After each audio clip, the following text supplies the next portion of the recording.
What's up, everybody? It's Thursday, so you know what that means, but actually it's a little different this time because it's a new InfoSec Unplugged. Yes, that is true. And yes, I am Davin, a.k.a. DJax. That is also true. But this week we have a double episode, and I have two guests that I am super excited to get on here.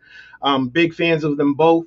And I will bring on the first guest very shortly. But you guys know the routine. Before we get into it, I want to thank the sponsors for tonight's episode.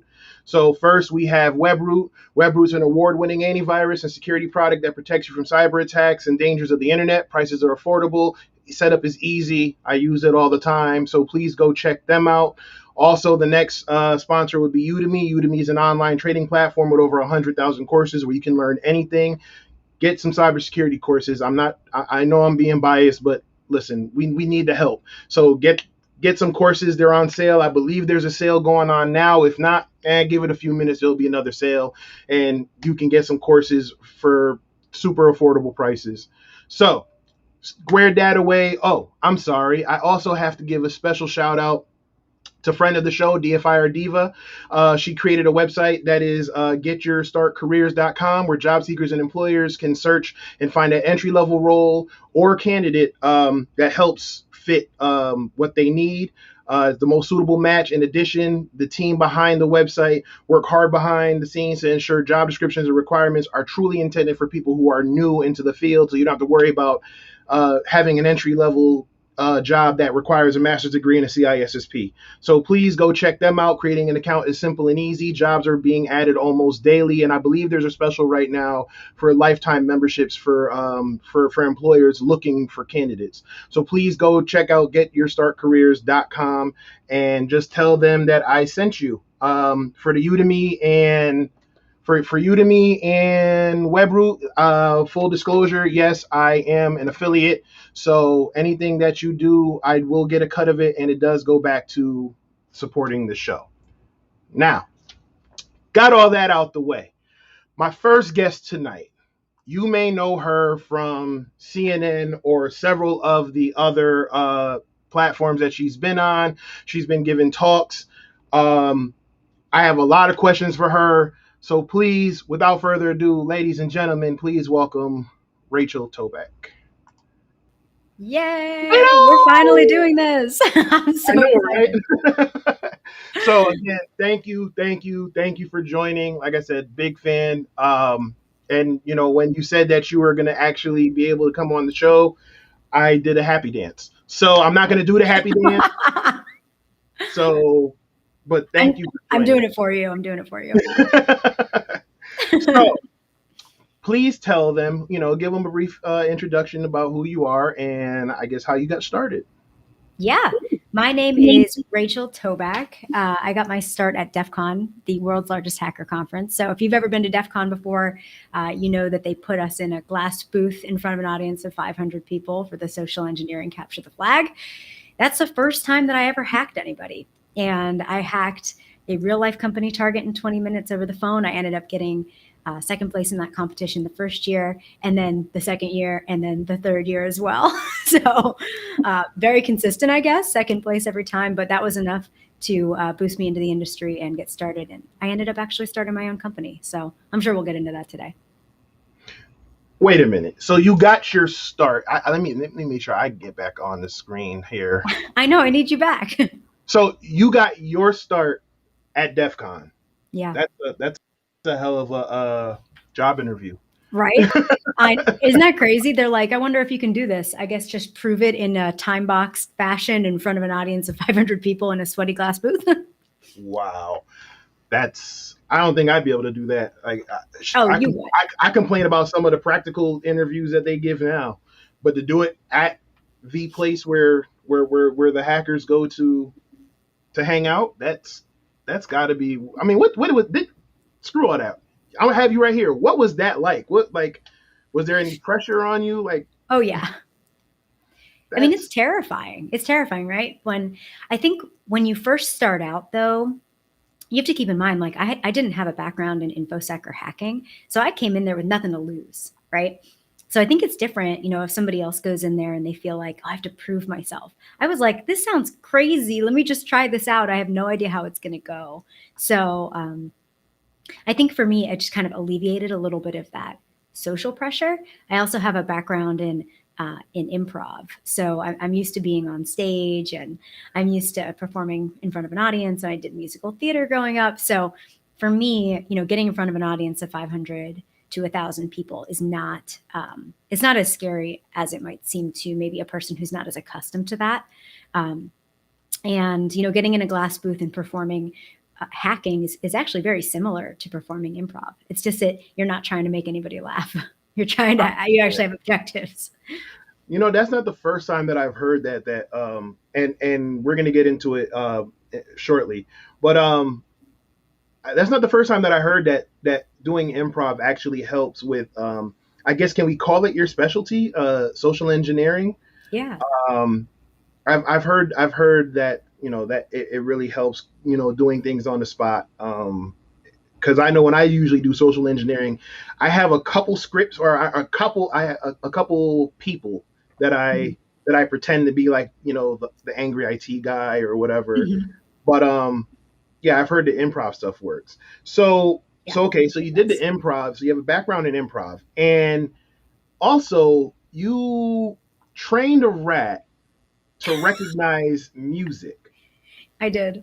I read that and I was like, okay, before I even knew I was going to have you on the show, before there was even a show, when I read that, I was like, okay, I need one of these days, I'm going to have to sit her down and explain how and where that where you even came up with that. Yes. So when I went to school, I have a background in neuroscience and behaviorism. So when I went to school, I didn't quite know how I wanted to leverage that. And I just took two of my favorite artists at the time, Ludacris and T-Pain. So maybe I'm dating myself a little bit about when I went to school, but for my junior thesis, they said, all right, you're working in the rat lab. You can come up with any project you want, see what you can prove.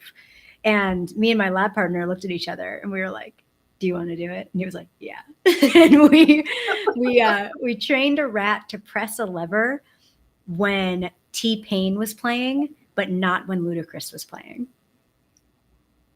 That's like, I'm just trying to vision, like, a rat, like, going to, like, I'm Sprung. Exactly. or one of the other songs that I can say on air. Exactly. And push a lever. That's interesting. So again, which also plays well into, I guess, your specialty, because one of the things, I mean, not and following your work, you're great at what you do. So let me give you your flowers with that. Thank you. But one of the things that I think people have noticed who are new to you is the social engineering aspect. So if you can convince a rat to pull a lever to T-Pain, I'm pretty sure you can convince people to give up information or do certain things that they may not even know that they're doing at the time. So speak on those experiences and how you got into how you realized, like, that was a superpower of yours. Sure. Yeah. I mean, I had to be convinced. I had no idea that it was something that I would be good at. I think I was definitely falling into that camp of people who self-selected out, thought, I'm not good enough, or I don't have a background in this. I didn't go to school for this. But my husband actually, when I was still at my other job working in tech, he said, hey, listen, you have been social engineering people your entire life, since you were a child. You've been convincing people to do things that you want them to do. Like, for instance, I would call our service providers every month and get them to lower the bill. And he was like, that skill that you have, you like doing it. It's something that you're genuinely good at. And I think you could actually do it inside this glass booth. Let me take you to DefCon. And I was like, no, I don't know. Like, at that point, I'd worked in neuroscience, behavior. I'd been a teacher. And I was working in tech and UX research. And it's just been a really long, windy journey. And I just didn't think that I was the right person for the job. But my husband saw the social engineering capture the flag one year, and he knew better than me that that was definitely going to be the right job for me. So he was like, you should get in that booth, just try it out. So did a lot of self-study, read all of Chris Hadnagy's books and his framework, read the yeah. Tom Monte's book on pretexting, super good. And I just tried it out. And with the help of my friends, ended up getting second place. So, over time you build the skills independently, but I think I was definitely lucky to be in the right place at the right time. That's awesome. Now, is your husband in tech? If you don't mind me Yeah, asking. yeah, he's in cybersecurity. Oh, So okay. yeah, So, I was not in cybersecurity at all, and I didn't even go to DefCon with him. He called me on the Friday night of DefCon. As you know, it's like half over at that point, and he yeah. was like, "You got to fly out to Vegas," and I was like, I don't know about that." So so shout out to him for bringing you over to the dark side. Yes, for sure, for sure. But seeing that in you, that Hmm. to me, that's major, especially people coming into the field. That it definitely helps when you have friends, family, loved ones who are there to kind of elevate you and build you up, because Yeah. it can be frustrating, and you can go through sometimes coming in feeling lost, like you said, you Hmm. don't know where to go or if you even belong. So Right. but with that being said, have there been any challenges, or are there any challenges that you may have faced or still face, just dealing in the tech world? It could be professional, personal, however you want to share it. Oh yeah, for sure. Um, it's kind of funny. This is definitely an interesting one. I'm the CEO of my own company now, right? So social proof security. And I've gotten on calls before where I'm meeting with another CEO or another executive, and everybody's getting set up, ready to go on the call. And I think I'm underestimated sometimes just because of maybe how I look, how I sound. Um, and they'll get on the call and think and say out loud, actually, yeah, we'll start the call whenever the CEO gets here. And I'm like, hi, I'm here. We're ready to get started. And they're like, oh, okay. And that's not a mistake you make twice, right? But Right. um, I think, I'm under 5 foot tall. So this particularly happened whenever, the pre-pandemic times when we would be meeting in person, and I'd meet with people and they just maybe didn't expect me to be an executive or to have that level of experience Hmm. based on the way that I look. And I think there's just a lot of prejudgment that can happen in the tech world. Yeah. um I'm not under 5 feet, but like I said, I totally get that. Where I've been in on debrief calls, or I walk in and they're like, okay, so we're gonna wait till who are you? We'll wait till the pen tester gets here, and I'm like, That would be me. Exactly. hi, how Uh, are you doing? And then you talk to them, and they're like, and you found that? yep. Yeah, I also wrote it too, so you can follow the steps, Here's but. the 60-page report. I Yeah, wrote it today. here's a report, here's the POC, step by step, color Hmm. by numbers, but have at it. So, Exactly. so you talk about being a CEO of your own company. Like I said, you have, like, you're like a super social engineer, pen tester. Um, Again, if anybody has been hiding under a rock, they've seen you on television on, I don't know, several different occasions. But what is a day in the life of Rachel Tobac life like? It depends on the day. So some of my weeks are fully consumed with pen tests. Like, one week I'll be hacking into a bank, making fake IDs, getting access to accounts, doing account takeover. That's kind of my subspecialty within social engineering is account takeover. So, one week is fully consumed with the actual pen test itself, the report writing, the communicating back to execs what I found and what I did and how I got in. And then some weeks are more focused on things like talks, trainings, workshops, helping people step into the shoes of a hacker to learn how to avoid getting compromised, or passing those skills off to other red teamers so that they can do the work themselves. And my goal, honestly, like I know a lot of people say stuff like this and they don't really mean it, but my goal is to work myself out of the job because I'm going to be honest with you, I don't want to work for like my entire life. A lot of people are like, oh, I'll just keep all these skills to myself so that I can always be indispensable. No, I want to retire at some point, so I want to pass off all these skills that I have and the knowledge that I have so that other people can carry the torch. Other people can be the leaders. And eventually one day people would be protected. We'll create the technical tools to avoid me even doing these things successfully anyway. Okay. So hold on. Before I go any further, I also want to give love to my pack. Thank you guys for joining. Again, you guys showed up and showed out like you do every week. And I know you're not here for me. You're here for Rachel. But guess what? This is the part of the show where we're going to get to the questions. If you have any questions, you can throw them in really quick. But you can also reach out to her on her Twitter, and it's in the show notes. But here's a part of the show where I get to be selfish. So, Rachel. Yes.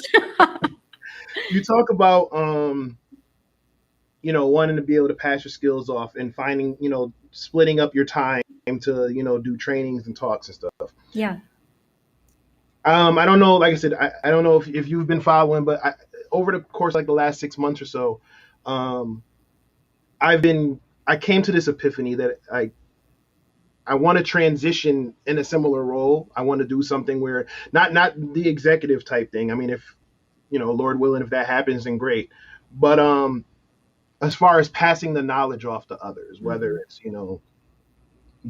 creating courses and teaching the courses or doing more talks, and like I said, I just don't have the time in the day. A guest from a couple weeks ago, Tanea Wilson. I call her Tanea 2 times because she found the cheat code and she still hasn't shared it with me yet. Tanea, if you're here, I'm going to keep doing that until you tell me the secret. But how do you, or what would you suggest, a way to kind of, find that time or to, I guess, come up with the concept to build the courses and to do these trainings. So I said, I mean, I do have a job. I work full time. I'm also a dad and, and a husband, but I also want to try to balance that where I can do all without sacrificing, so much, especially with my kids and wife. Totally. Yeah. I think, well, I don't have kids yet, first and foremost. So I'm not having to manage that additional portion of my life. So I give kudos to you and everybody who has to manage that in addition to full-time work. That's not something that I can yet relate to, but maybe one day. But the way that I handle everything is I'm a total workaholic, unfortunately. Maybe you can relate to that, maybe you can't, but I'm one of those weirdos that likes work. I appreciate it. I enjoy it. I never know what to do with my time when I'm not doing a project. I've seen people joking online about, should I take a vacation or should I do some sort of InfoSec passion project and pretend like I'm taking a vacation? I definitely fall into that camp, and it takes a lot of effort for me to rip myself out of that mindset and, go on a hike, go camping, do the things that I like to do outside of my hobbies and hacking and my work. So I would say if you ask me what the secret sauce is for balancing, I don't have it for you. I wish I did. I'm a total workaholic. I know. But if I'm not hacking into a bank or a company or, somebody's email to prove whatever they want me to prove to them, then I'm writing a talk about it, giving a talk about it, or training somebody else so they can do it themselves, or working on one of those cool passion projects like SharetheMicInCyber. Like that stuff doesn't feel like work to me. That feels like fun. And like it's getting towards the goal of passing off the knowledge that I want to pass off so that everyone has a chance. Yes. And in talking about SharetheMicInCyber, like I took part in the first one. I think you took part in the first one as well. Yeah. You helped Najla, right? Yes. Are you her partner? Najla's listening. Hi, Najla. Yes. Shout out to Najla. I hope she's listening. She better be listening. Nah, she's like. She tweeted at me. She said that we are 2 of her favorite people. Oh, great. See? Yeah, no, like I said, not yet. She's amazing. Like I said, her story of, coming with her background. And I mean, she's one of the, I guess you can call it the success stories from that event. Totally. But talk about that passion for helping others and how not how that came about, because you either have it in you or you don't. At least that's how I feel. But just if you could just speak on that for a little bit. Yeah. Well, Camille Stewart and Lauren Zabarick came up with SharetheMicInCyber during the pandemic, and they wanted a way to make sure that we were helping people, like legitimately taking action and helping folks within the Black community who are practitioners. They're already within the community. They already have the skill sets. And during Black Lives Matter and everything that happened last year and continues to happen this year, they came up with real actionable steps. And I saw their steps and what they were doing and said, hey, it's amazing what you've put together in such a short period of time during a pandemic. How can I help? What do you need? And they said, well, this is what we're doing so far. And I said, could you leverage the infrastructure of WISP, Women in Security and Privacy? We're already a 501c3. We have the ability to take funds that we can donate back to you. And they were like, yeah, that would be awesome. So we created more actionability together to say, hey, we're going to share the mic. We're going to take this moment and we're going to lift up voices that really need to be lifted up. And at the same time, it doesn't stop here. We're going to make sure that folks have access to education that they want, that maybe their companies are not providing them right now. So trainings, classes, SANS partnered with us, Cyberary partnered with us. And it's just really cool to see that something that Camille and Lauren came up with, they were so open and thinking about how we can make it actionable and how we could continue to build on it. It's just an honor to be able to participate at all. And, leverage what we already created with WISP to make that possible. No, that's, like I said, that's awesome. And I also put the link to WISP in the chat, as well as in the banner on the lower third. So if you guys want to support and just go check out what WISP is all about, I highly encourage it. Please, we need more of this. We need more. We need more women and diversity in the field. So please, please, please, please, go give them a look, give them a shout out. I don't care if you told them I sent you or not. Just take y'all behinds on over there. So we're gonna wind it down, but with all of your experience, I'm pretty sure you've had some really interesting stories. If you can, without breaking NDAs and getting in trouble, because I'm not about that. Right. Do you have any quick fun stories? Yeah, I definitely do. There's a bunch of stuff that I can't talk about, which I feel like is obvious with NDAs. But one thing that I am allowed to talk about is that I hacked the Air Force, and I'm allowed to talk about that because they wrote a blog post about it. So they hired me to social engineer them at the Air Force, and that was one of the coolest experiences of my life. Also, one of the most frustrating and terrifying experiences because, you see that little military banner, if you gain unauthorized access, here's all the codes that you're breaking, and you're going to go to jail for X number of years. And we will come for you. Yep.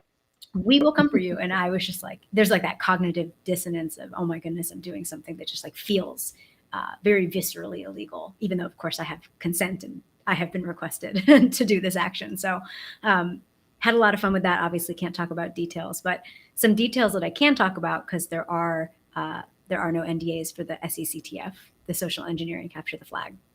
I won't name the client that I was hacking. I believe it was my first year. No, I believe maybe it was my second year hacking at the SECTF, but I was just ballsy, I guess, and I went after a knock agent. So one of the people that I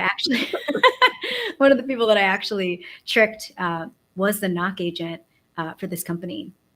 Nice. And the reason why I picked them is simply because their phone number was manned 24/7. So I knew that somebody would pick up. And one of the biggest issues with SECTF is just you hit voicemail after voicemail because, in a pen test, of course, you have unlimited time during a week or whatever your scope is to attack.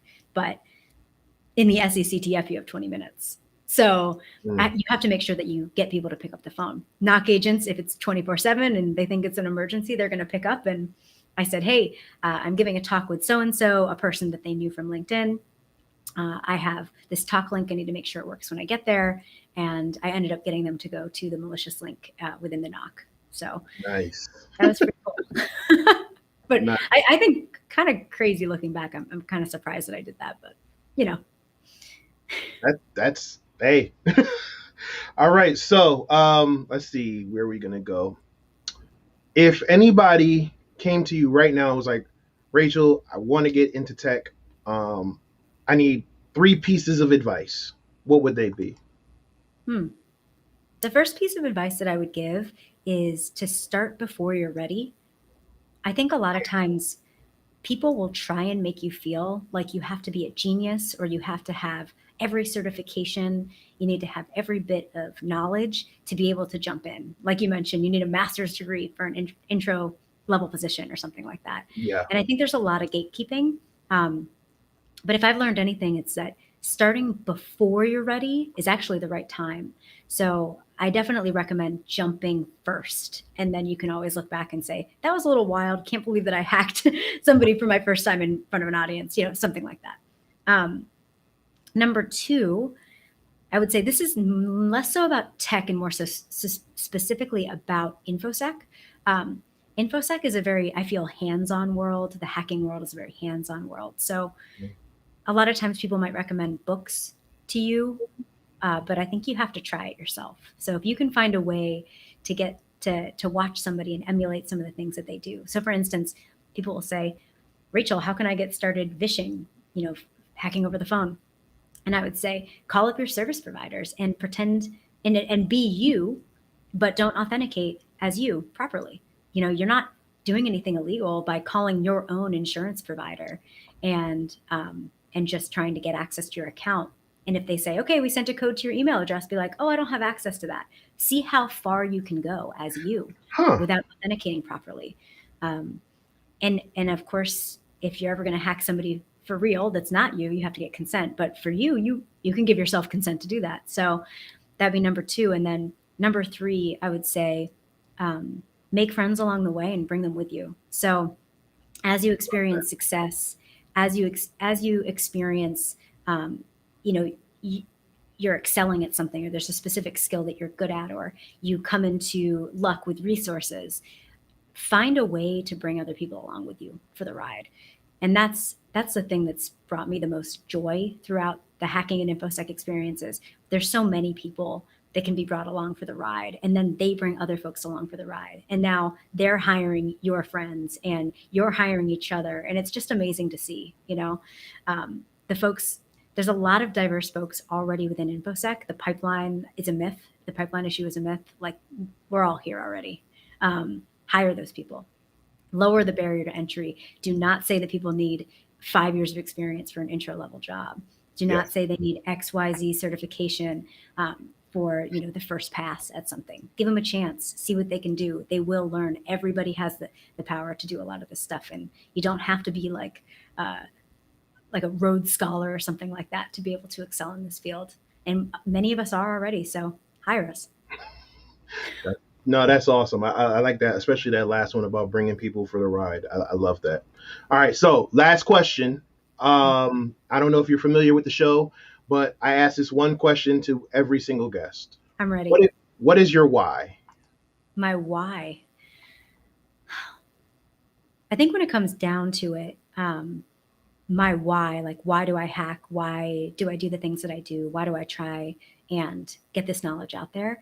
I'm like a deeply empathetic person. I'm like the type of person that watches a commercial and bursts into tears. That's just how I am naturally.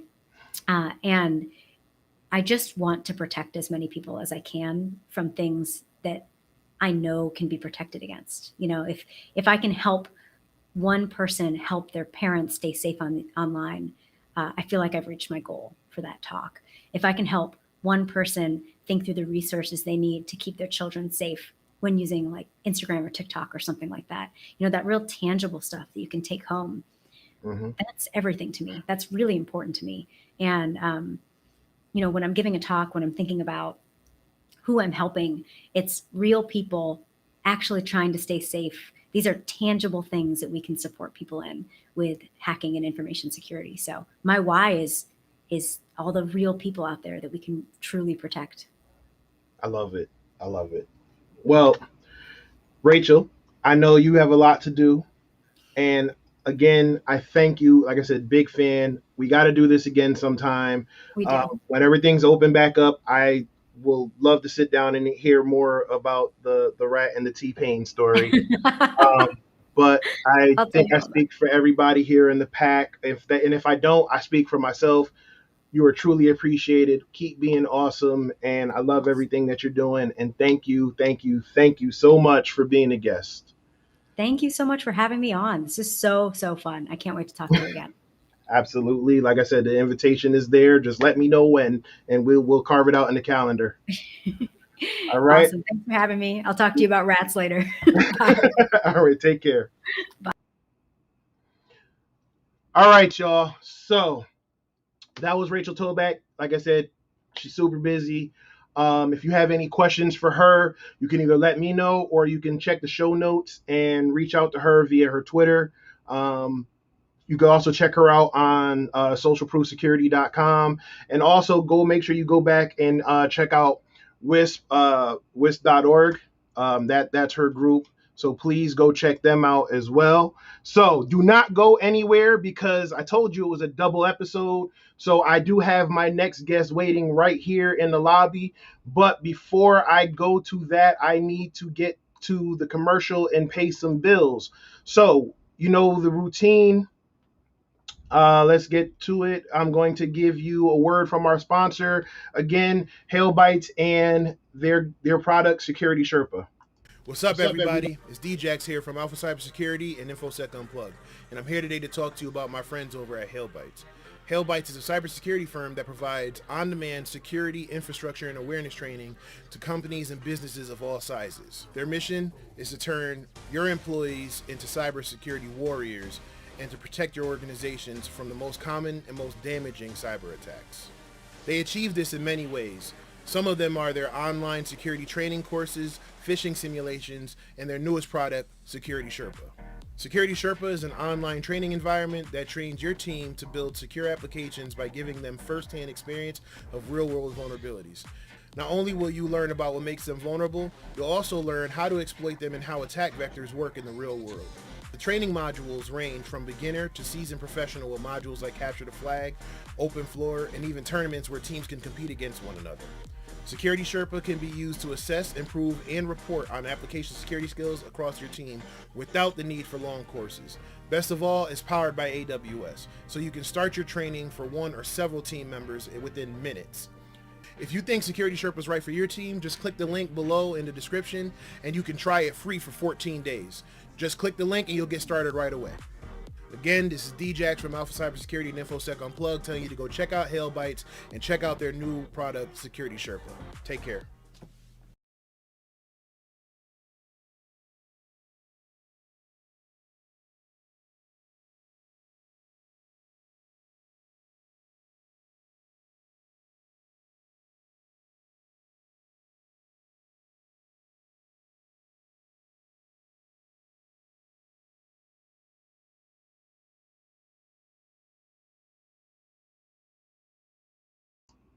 My fault. Ran no audio. See, live the problem with live TV. Again, thank you to our sponsor, Security Sherpa, for sponsoring this episode. You guys make it possible. Please go check them out. Go check out that link right there. It's free for 14 days. Again, I am an affiliate, so when you click that link, it does go back to helping the show. If you are interested in sponsoring something you got going on, just let me know. Full disclosure, I will not and do not promote or support anything that I don't know or deal with personally. That's just my rule. If I can't put my name behind it, I'm not going to support it. Before I bring on our next guest, I want to do two things. I actually almost canceled this week's episode, even though I was super excited to have this guest as well as Rachel on. I had a friend of mine who I went to high school with pass away, as well as hearing some other news about some other things that's going on just around my circle. And like I said, I definitely thought about canceling and figuring out what next or whatever. Let me get this caption out of here. But I didn't, and part of the reason why is because of my next guest. If you guys don't know who Brandon Robinson is, he's a sales engineer. He's also big into tech and security, but he's also the author of this book here. No, When Words Won't Form, My Pen Speaks. And I bought it, full disclosure. Originally, I bought it, because I just wanted to be supportive of the brother. And then I actually started to read it. And a lot of things hit home with me, as well as a lot of the things that he posts on Twitter. And one that really hit home with me is one of the very first poems that he put. So this one's called Be Satisfied with You. You ever look at the things that others do, and at the back of your head, you wish that was you? All the while, the things you are good at, you think there is nothing special about that. Sure, I can do something that no one else can. But when I look at that other person, man, isn't it interesting that no one seems to be satisfied with who they are, even though that's the best gift they present to the world by far? Doesn't matter what people say when they look at you. Remember, you are important for who you are, not what you do. Something about you is unique. You are special, important, and not a freak. So the next time you are tempted to look down on who you are, remember, God placed his light in you to shine bright like a star. Don't ever let anything make you go into the shade. Just look at yourself, smile, and say, I haven't made. And that hit home on so many different levels, personally, professionally.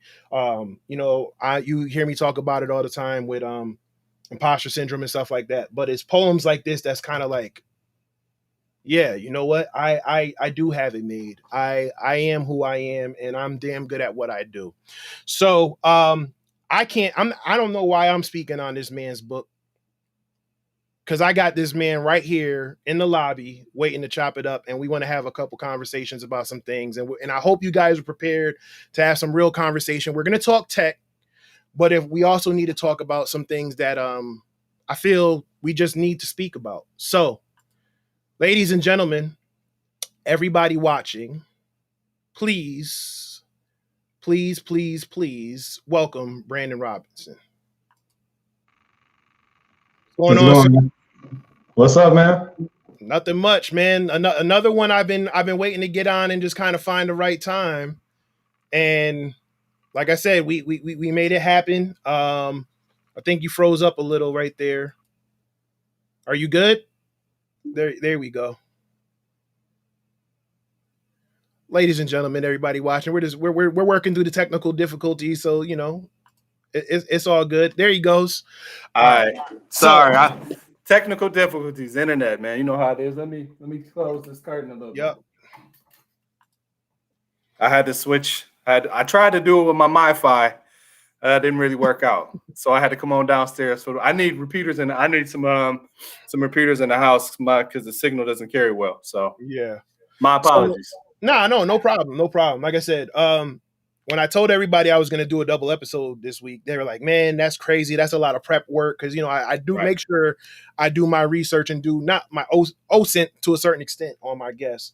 But I was like, nah, I said, this one didn't even feel like it because like I said, we've chopped it up several times in on Twitter threads. And this is like, I was like, nah, man, this is going to be probably one of the easiest conversations that I've had, but it's going to be a difficult one because, I want to have a real conversation. So before we get into it, why don't you tell them a little bit about yourself? Sure. So I'm Brandon Robinson. I'm a sales engineer. Like you said, I'm a senior sales engineer. I work for Proofpoint. So I've been in cybersecurity for a while, right? I love it. The sales engineer aspect is my day job. I get a chance to work with tech. I get to talk to people. I'm always talking about cybersecurity, either at work. I'm also get a chance to work with kids around cybersecurity. That's also another thing I'm passionate about.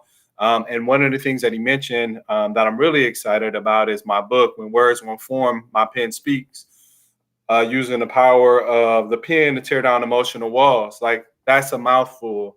So being an author, for me, that what that is really saying is, it gave me the opportunity to learn how to have honest conversations, embrace and deal with emotional things, and process it, right? Like, the pen really is my voice. And we'll talk a little bit more about that. But that using that avenue is what really helped me deal with mental health, heal, tear down walls, heal what's behind that wall, and really get to enjoy life. So Right.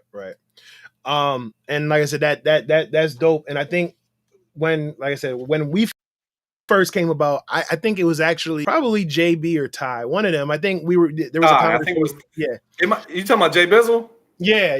That's my dog. Hey, Jay Bizzle is my man. Ty is too. I love Ty. Yeah, JB. Yeah, those are my brothers, man. Yeah, and it's really funny good dudes. how that came about. Like I said, JB I met legitimately just through Twitter, and Ty I've been seeing his work, and then a childhood friend of mine had reached out to me. Like I seen him. I think I seen him, Lou, and Izzy give a talk on Instagram a couple years ago. And then Izzy's really people too. And then maybe about not even a month later, one of my childhood friends who, and like I said, when I say child, I mean like 5th grade. So right, you know how you have that inner circle. So if they speak, you listen. So when he was like, "Yo, you should really go check out Ty Wilson," I know him. I think like he played ball. He played ball with Ty's brother and stuff. And then all of a sudden, Ty calls me one day and was like telling me what he had going on. And like I said, it's just been that, it's just been that, great relationship since day one. Like I said, I consider him to be a big brother. I mean, hell, he was the first guest by accident of this show. And that's how that show got its start. That's cool, man. Ty's a good dude too. Yeah. But like I said, I think there was a conversation. I don't know if it was surrounded about mental health or something, but then like me and you just hit it off, and I was like, I remember. Now we started talking about being black in cyber, and then like we basically looped the world into 2 black men talking about our struggles and challenges of being black. Here's what we face, and we just really took the covers off and let people see, and to see, we're allowing them to see a level of vulnerability that they don't get a chance to see 2 black men having that conversation. Right. And like I said, when I did that, I was like, oh shit, I got to follow this brother immediately. Right. Same thing. Because it was just like, I that was that doing these things, especially in the course of the last couple of years, is fairly new to me, right? Right. Or new for me. And we'll get to that, shortly, why that's new or why that's even uncomfortable. But you were the perfect person to have this conversation with. So, but before we do that, why don't you talk about, how you got your start and what led you to this point? Well, when you say start, we talking tech or we talking author? Or you want both? And everything that got you here, brother. How much time we got? No, I'm just like, yeah, man. All right, bro. I didn't mean that much. Wrap that up. Yeah. So, interesting enough, man. I'm from Detroit. So I was born in Detroit, raised in the city. Come from the city. I don't know if you know much about Detroit, but Detroit is home. Detroit has a lot of great people in it. But Detroit, there's also like a lot of hood aspect to Detroit. So basically, that's where I'm from. Yep. One of the things that I always like to say is those people, though, the hood looked out for me. They always thought I was smart. Always, told me, you're gonna make something out of yourself. So they always looked out for me. So that's how I got, the ability to kind of do that. And I play sports too. But so I went to college, and I was kind of in between. I played college football for a year, stepped away from that, because I was like, this ain't it. And when I came back, I had a group of friends who were like, what you going to do in the meantime? Because this was, I was in ministry and all this other stuff. And they're like, well, what you going to do for money? I was like, I don't know. And they was like, you should go do this computer program. So it was kind of like a boot camp. And so I did the boot camp, and man, I absolutely loved it. Like, it just was so natural for me. So I got all my skill set there, and I started working in the field there. And then, I took some other jobs. And then I went back to school because I'm like, look, I really want to be, in technology, because I was taking other jobs just to provide. And so I went back to school, and I got my associate's degree, but I started at a company called Barracuda Networks in tech support. So I was in tech support, supporting their products. And then I'm from tech support and doing so well there, they moved me over to being a sales engineer. So that's how I got started as a sales engineer. People, I was really friendly. just a really cool guy. I talked to everybody, right? And so people kind of just looked out for me, right? And was like, hey, this would be good for you. And for me, like, I'm a big person in faith. So I'm like, okay, that's God's favor and opening doors.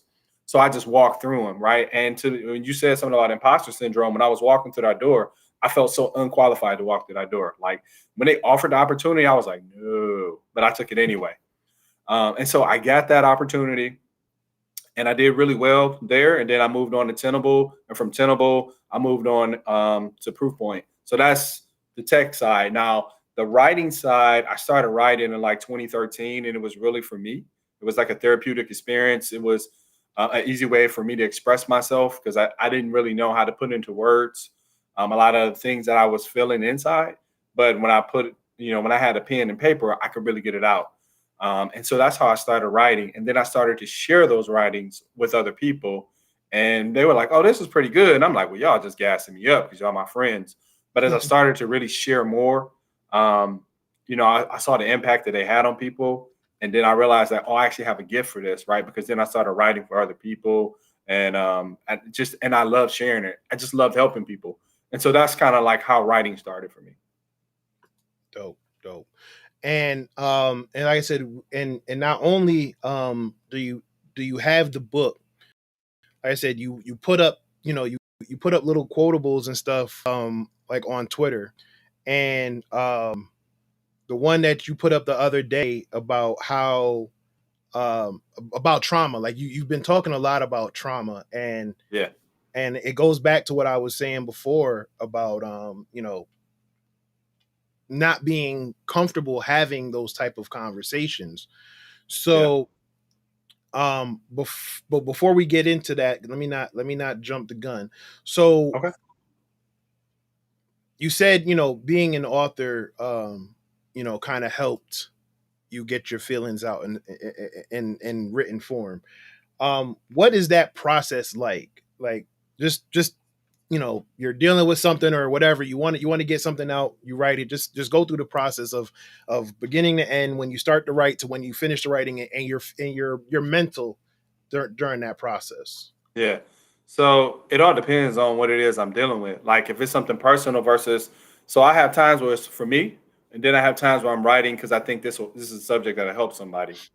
Um, Now I'll be vulnerable and just talk about me. So when it's me, a lot of times maybe it's something that I don't know how to process. I'm struggling with. It could be. So the first time I ever saw a black man get killed by a cop, was like 2015, 16. I can't remember. It was one of those. It might have been 2014. I can't remember. It might have been 2015. So the first time, was it Michael Brown? I can't remember which one it was because it's been so many. But I had never saw like a video before, and I saw a video, and I remember laying in the bed, and I could not sleep because that's a traumatic experience. That's hard. Like, how do you process like really seeing somebody die from who was who really didn't deserve to die and really solely die because of the color of their skin? So I remember sitting up there about 2 or 3 in the morning, and I'm like, I can't sleep. I'm so angry. And so I wrote a poem. It's actually in a book. It's a poem called A Black Man's Struggle. That is a conversation that I wrote to process what I was feeling that day, right? Like that's literally like my conversation with God, like honestly. Like that poem is that. So mentally I needed to get out like how I was feeling, how I was impacted by it, like, and really just trying to wrap it. So it's really giving myself permission to feel what I feel, to express what I feel, in a safe space, right? Like, and not nobody's going to judge me. I can be me. If I'm angry, I can let that out. If I'm happy, if I'm sad, disappointed, discouraged, heartbroken, whatever that is, I allow that to come out, and I embrace that, and give myself permission to write through it, right? So that's kind of like how I do it. Right. And you talk about allowing yourself to actually feel and being vulnerable, right? And Yeah. that is almost like taboo, right? Especially if you grew up old school, right? So I can't speak. I'm not trying to be divisive. I can't speak for other people. I can't speak for other races, Yeah. but I can speak being the son of a machismo Jamaican man. Right. where you didn't feel. Yeah. You damn sure didn't talk about it, Nope. right? Whatever it was, you deal with it and you keep pushing. You don't, and um, for years that was the go-to. That was like, Yeah. okay, I can't deal with it. And you grew up in Detroit. I grew up in Bridgeport, Connecticut, and I dealt with a lot of loss before before I was 18. Hell, I, Same I here. I dealt with a lot of loss before I was old enough to drive. You know, Right. I saw a lot of things that no 8, 9, 10-year-old should probably see or experience. Right. Or teenager, or even a teenager, right? You Right. go through those things, but it's like you have to bottle that, Right. and you have to deal with it, and there's no way to release that. So when I got older, and shout out to my wife, and and my family, and I Mhm. started to really kind of be a little bit, it was almost like in spurts. Like I would be a little vocal about it, and then I would see people's reaction and I would shut down. And I Right. would be then I do a little bit more, and I do it a little bit more, and then finally it almost it's like it tore down those walls of Yeah. those people where they were receptive to actually hearing it. And I still Mhm. go through that. But Yeah. it's funny because in cybersecurity we deal with nothing but exploiting vulnerabilities. That's true. So making yourself vulnerable, when you already have that attacker mindset, making yourself vulnerable is like, I don't want to do that. And it takes a lot of hard work and a lot of balls, or for lack of a better word, because I'm not, No, you good. not discriminating, but Right. it, Right. takes it takes A a lot of lot of courage. it takes a lot of courage to be vulnerable. Right. So, how did you find that courage to be okay with being vulnerable? Through many days of being curled up. But yeah, so like I would emotionally shut down. I would do all those things, right? And I came from the hood. Like in the hood, we didn't be vulnerable. We weren't vulnerable. Right. Like you couldn't show weakness. Like you, I saw stuff and experienced stuff and been a part of stuff. You always had to be on guard. At the end of the day, you didn't want to be perceived as weak, right? Like you can't tolerate disrespect. Like that's the code of where we came from.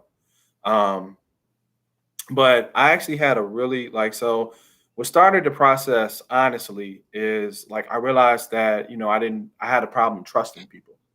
Mm. And so I picked two people. I had two cousins and I picked both of them.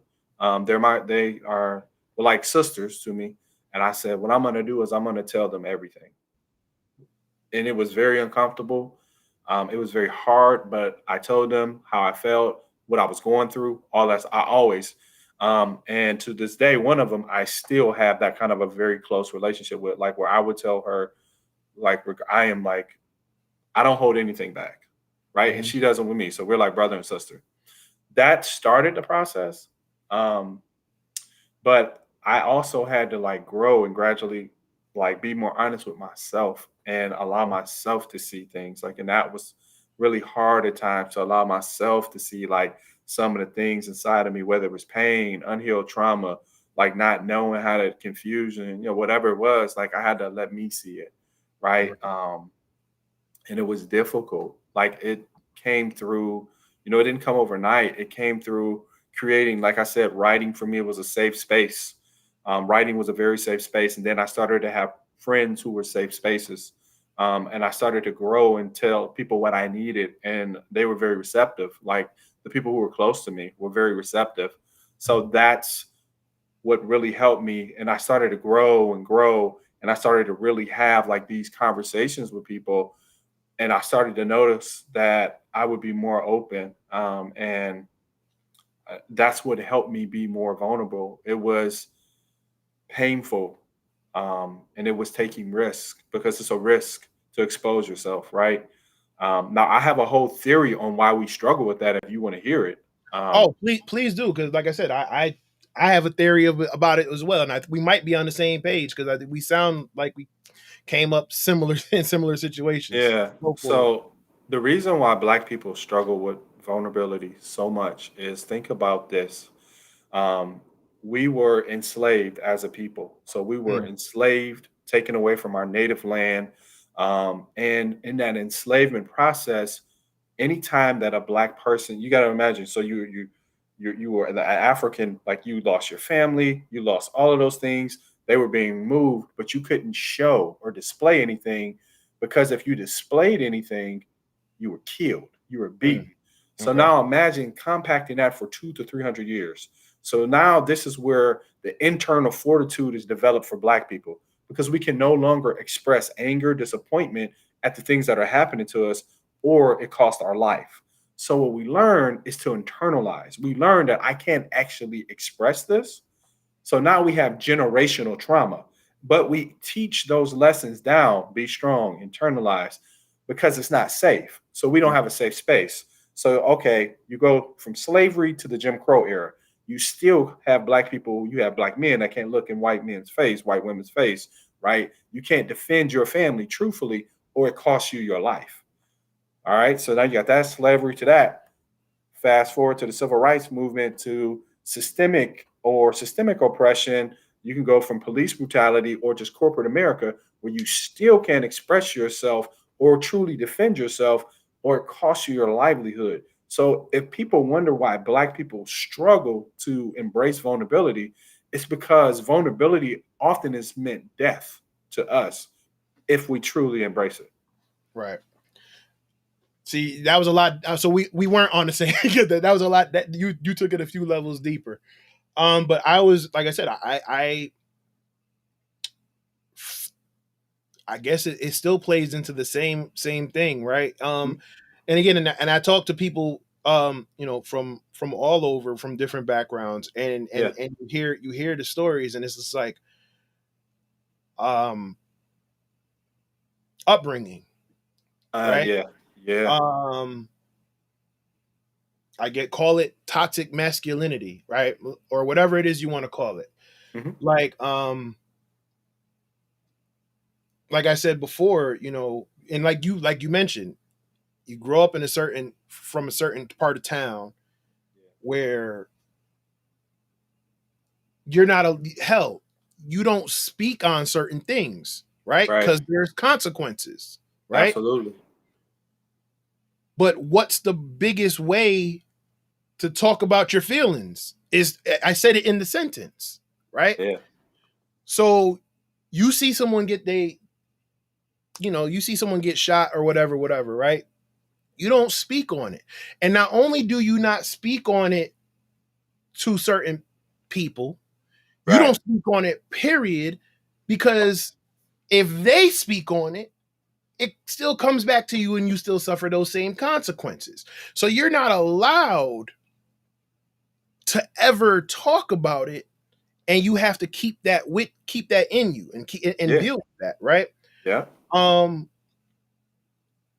like one of like seriously, like there's that, or just again, or just how you were brought up. Right. I had a conversation with a loved one the other day where, you know, I talked about just being tired, right? Like, I've been through before 2020. Again, not trying to overshadow or anything, but I've been through so much personally, Yeah. professionally, just dealing with all type of loss that, you don't, that I wouldn't say isn't normal, but it's a Hmm. lot to go through, one after the other, right? Yeah. Losing 5 friends in a car accident, and another friend getting murdered, and another friend getting Yeah. murdered, then your grandmother, then your father, and then you think things are going good, and then your little brother. You know what I'm saying? You deal with so much, right? Other family members, and Grief. that not being able to have a right the outlet for it, it almost numbs you. It does. Like, I remember standing over someone who passed away, a loved one, and I Right. loved this person, Hmm. and I didn't shed a tear. I showed no, you know what I'm saying? And that for me, that's when I was like, something's really wrong. Right? Because I stood there and they were like, man, this is da da da da. And they were like, they were looking at me like, yo, why aren't you even budging? And I was like, yo, when you've seen one, you've seen, and this is someone who I knew, someone who helped like bring me up, who was there Right. for me. Might I even say, like almost like a father figure to me, right? Yeah. And it was just like, I walked out, right? Hmm. And when and having that moment to myself, it was like, nah, this ain't right. This ain't right. And you spoke about one of your tweets the other day spoke about how, you know, using trauma as a source of motivation Oh yeah. isn't a good thing. And Rejection. I agree and disagree to a certain extent, because I feel like Sure. you can feed off of those experiences. But if you feed off of those experiences without actually dealing with it, Yeah. it's a problem. Right. So we as a people, and you know, I'm gonna sound old, cliche, and old school, and say, you know, a lot of things have been desensitized. We can go on TV and see a murder. We can play a video game and see a murder. Right? Right. This ain't video games back in the day. I remember when everybody freaked out about Mortal Kombat. Because they had real blood. Yeah. Because and you had to put in a code to get blood in Mortal. You did. I remember when the first Mortal Kombat was a problem. Now I can see worse than that, and I don't have to buy a video game. So we have to learn how to truly deal with trauma, especially in our men, right? Yeah. Our women as well. But again, I'm not trying to be divisive. I'm just speaking because I can only speak about. Yeah, you're talking about what you understand, your lane. Right. You're in your lane, right? Right. So it's like, you talk about, you know, writing the book and everything like that, but how do we learn to deal with trauma? Yeah, that's a good question. So it's different types of trauma, first of all, but how do you learn to deal with it? It depends on the trauma, right? So we talked about grief. Like, how do you learn how to deal with that? Like, every trauma that you have to feel it. That's the first thing. And a lot of times people fight the feeling, allowing yourself to process and actually feel it. Like, you have to feel the loss of grief. You have to feel the heartbreak of grief. You have to allow yourself to feel disappointment. Like, you have to allow yourself to feel these things. The only way to heal certain things is to feel certain things. So you start by feeling, acknowledging it, because if you deny it, you suppress it. Anytime you suppress it, it's just going to be there, but you just learn how to deal with it, you know. But you have to first let yourself feel what's in your heart. Now, as you start to feel, now you got to think, okay, I feel like this. Now you have to ask yourself certain questions. Like, so in my vulnerability guide, I talked about this a little bit. Like, this is part of being vulnerable, but like, you have to ask self-reflective questions. Like, if I'm grieving or if I'm angry, why am I angry? Right? Like, you know, because there's always a root. Like, there's always something that triggered this thing. Like, if I'm grieving, I just know I'm grieving because I lost this person. Mm-hmm. Like, so now I just got to go through that process. There's a process, right? Like, I'm going to be hurt. I'm going to be angry. I'm going to be bitter. I'm going to want to blame somebody, you know. And then the five stages of grief, right? Then it settles in that they're gone, right? And then I can start to like, all right, well, you know, let me think about this from a different perspective. Let me honest, because I lost a lot of people, right? Like, it was like within a 2-year window, 2 or 3, I lost like 20 plus people. And it was just like it seemed like somebody was texting me that so-and-so died, like your cousin going, your brother going, your uncle going. I'm like, oh my God, like, don't text me no more. I'm like, I can't take it. Like, I felt like I was in a perpetual cycle of grief. And you do become numb to a degree because it's so hard to go through the healing process that when you are continually exposed to it, it's like, God, I can't take it. But you have to allow yourself to actually, as you can, to unpack it, have healthy outlets, safe spaces, people that are supportive, talking about it, writing it out. But safe spaces are important. Therapy is good too. If you're into faith, you got that too from a faith and a counseling perspective. You got all those things, but feeling it, and then as you feel it and explore the reasons why. Like you said, imposter syndrome. Why do you have like why do people struggle with that? Like that's trauma, right? All right, now we got to dig deep. Why do I feel not good enough? Like, why do I feel like I can't internalize things? If I get to the root, oh, maybe somebody rejected me, right? So maybe I got this unprocessed rejection. I internalized this, and now that's my problem. Or maybe I just have low self esteem, right?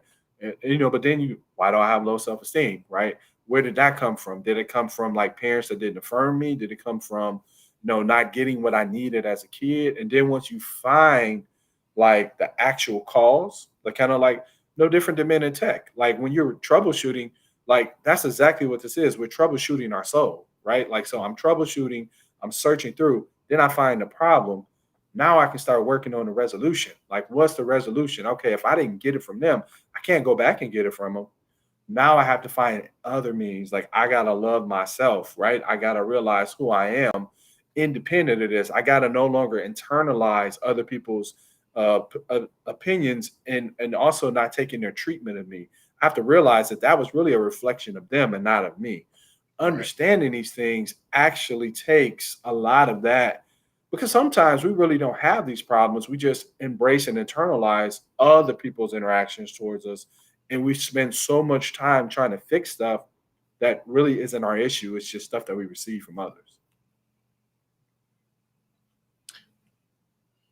Yeah, that's a good point. Yeah, so those are some of the ways that you can really work through it. Like I said, writing out is good, safe space, good conversations with friends. But for grief, you have to let yourself do it. Like, it hurts. I mean, you know what I'm saying? Like, I lost a lot of people. We all have. Yeah.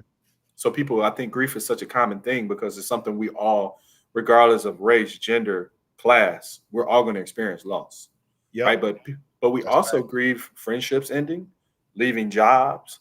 Like, there's so many things that that people go through and they classify as depression when it's really grief. Yeah. Like, they'll lose a loved one and they'll be like, I'm depressed. No, you're grieving. Like, dog, you just lost your mom's. Like, you're not going to be okay. Like, you're not going to feel normal. Like, you lost a brother. You're not going to feel normal. Like, that's okay. Facts. Yep. So real quick, I'm just going to get to a couple people in the chat. So Anonymous, hey, what's up, Anonymous? If you guys missed my episode from a few weeks ago, I'm not going to tell you which one, but Anonymous joined the show. So make sure you go check that out. But Anonymous says trauma is a serious deal, and kudos to you for speaking about it, Brandon. Thank you.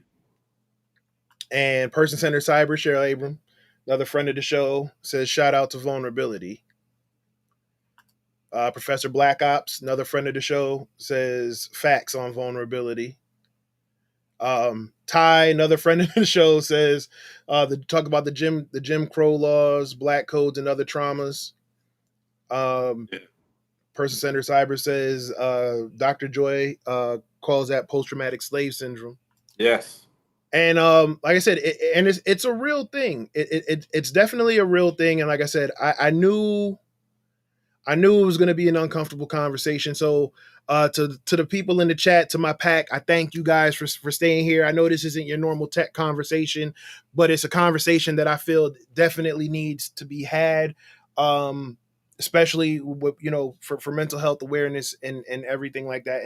And that's super important. Because like I said, I've been on both sides of the fence. So I've been the one where, I didn't allow myself to feel certain things. And, or I knew my dad was a certain way. And then come to find out that's because his dad was a certain way. And other family members were a certain way. And it's like, that was being a man. And, one of the driving factors for me, not only just for my own well-being, but it was because I have children, right? Yeah.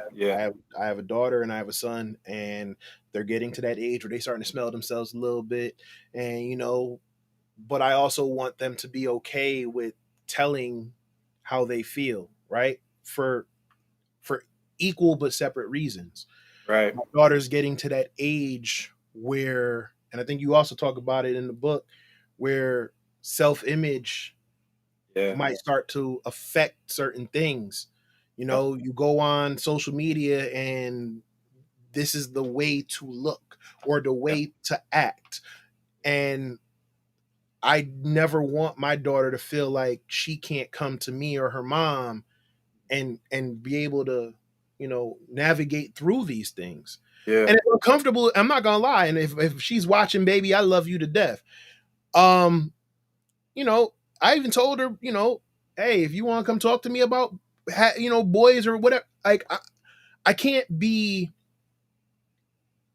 blind to the fact that she's a beautiful young lady and that she will attract boys and Yeah. she will be attracted to boys as Yeah. much as I want to. Yeah. Right? Yeah. Yeah. And my son, to your point about the almost like a trickle down effect and the cycle, I want my son to know it's okay to feel. I want my son to know that crying or feeling something doesn't make you any less of a man. Right. As a matter of fact, I had a heated discussion the other day with somebody because we were talking about stuff, and like I said, I was talking about how tired I was, and it was just like, you know, I'm tired of everything, you know, and it was like, be a man, and it set me the hell off. Yeah. And I was like, for example, my father was a certain way, like I said, old school Jamaican man, so he didn't really share too much. He Yeah. didn't. Yeah. He wasn't super excited about stuff. He was just right. Even kill. Yeah. Right. And then it wasn't until he passed away where you start to hear certain things like, oh man, you know, your dad was like this, or your dad said this, or you know, your dad thought this about you. And I'm like, I wish he would have told me, you know? Yeah, absolutely. And now even so with my own children, I can understand now being a father myself, I can understand some of the lessons he was trying to teach. But I wish he would have did it differently. Sure. And it's like, what example am I setting for my son? Yeah. If I don't allow myself to be vulnerable, right? Going back to that, now going back to that situation where I'm looking over and I'm like, and I walked out and I was like, fuck, I gotta do something. Yeah. I gotta do something because he's watching me. Yes. You know what I'm saying? So that was one of the driving factors to me. And like I said, I didn't like therapy. I didn't, you know what I'm saying? Like I always thought I've never been to therapy personally. No, I'm not anti-therapy at all, but I've never been. See, like for me, when I first went, it was literally like you would talk and they would just, okay, so your hour's up. When do you want to meet next week? And it's like, yo, you're not processing anything that I said. And all it did was make matters worse for me. Yeah, yeah. Because it was like, now here it is, I'm actually trying, and you're not Right. even listening to me, right? Yeah. And it wasn't until, like I said, I spoke to the last two, because I fired a bunch of them, and one of them was a black man, and one of them is a white woman, and I know people like, oh, they can't, you know, you have to get someone who can speak to what, you know, whatever. I need to speak to whoever is going to listen. Yeah. Why? I don't have time to filter out who, because I've talked to several black men and several black women who basically told me it's not a big deal. You're literally getting paid and telling me like, you could have stayed at home for that one. Yeah, like for real. Like I could have went back. I could have went to the hood. I had a couple drinks, smoked a little something, and I'm over it. Like, yeah, you be good, bro. Just now just like this. Like, oh, okay. So you know, so we need another thing, and I'm noticing that especially in the tech field, that there's a lot of issues with mental health, maybe because of the diversity or lack thereof, maybe because of the gatekeeping, because of the imposter syndrome. Are you talking about for just black people or just in No, general? no. People, the people in general, people of diverse backgrounds or from lesser than coming. You want to know? You want to know why they have that? It's very quick because I've thought about this for years. Think about how we came up. We came up in like the 80s and 90s, right? And a lot of these people, a lot of us in tech were very smart in school, which wasn't really the end thing to do, right? Like, so Yes, you have yes. people who, so think about it, they're socially awkward. You can't connect with people because you're introverted. You're social, so it doesn't make you bad. It just means you're introverted, and people didn't understand introverts back then. To some respect, they don't now, but they didn't understand introverts. So you have people who grow up feeling outcast, and in some respects, being outcast. AKA, you have people who grew up being rejected for being who they are. So now they're grown, and now they're in the tech field, and now it's cool to be who you are.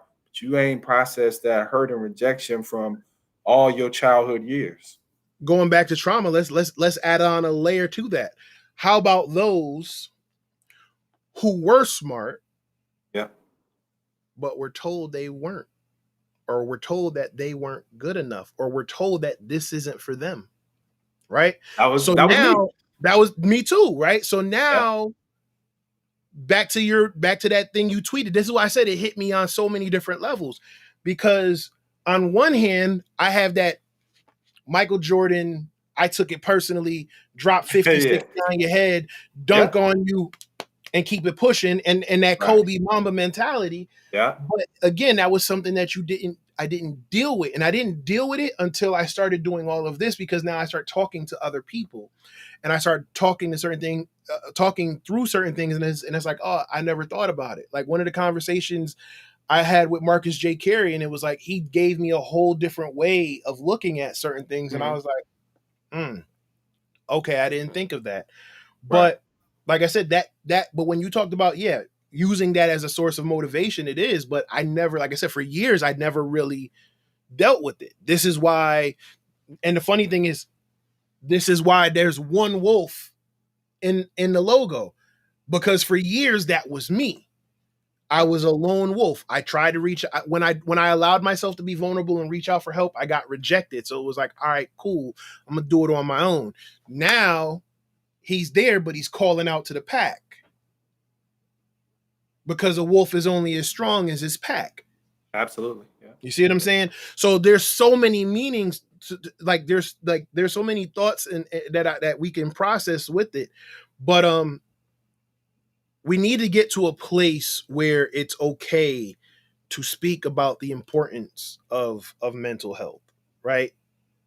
Too many people, especially with 2020 and being cooped in, and people changing, and things changing, and people having losses all around us, be it life, jobs, health, everything, whatever. We got to be okay with being able to have these conversations. And like I said, that's another reason why I definitely had you on here.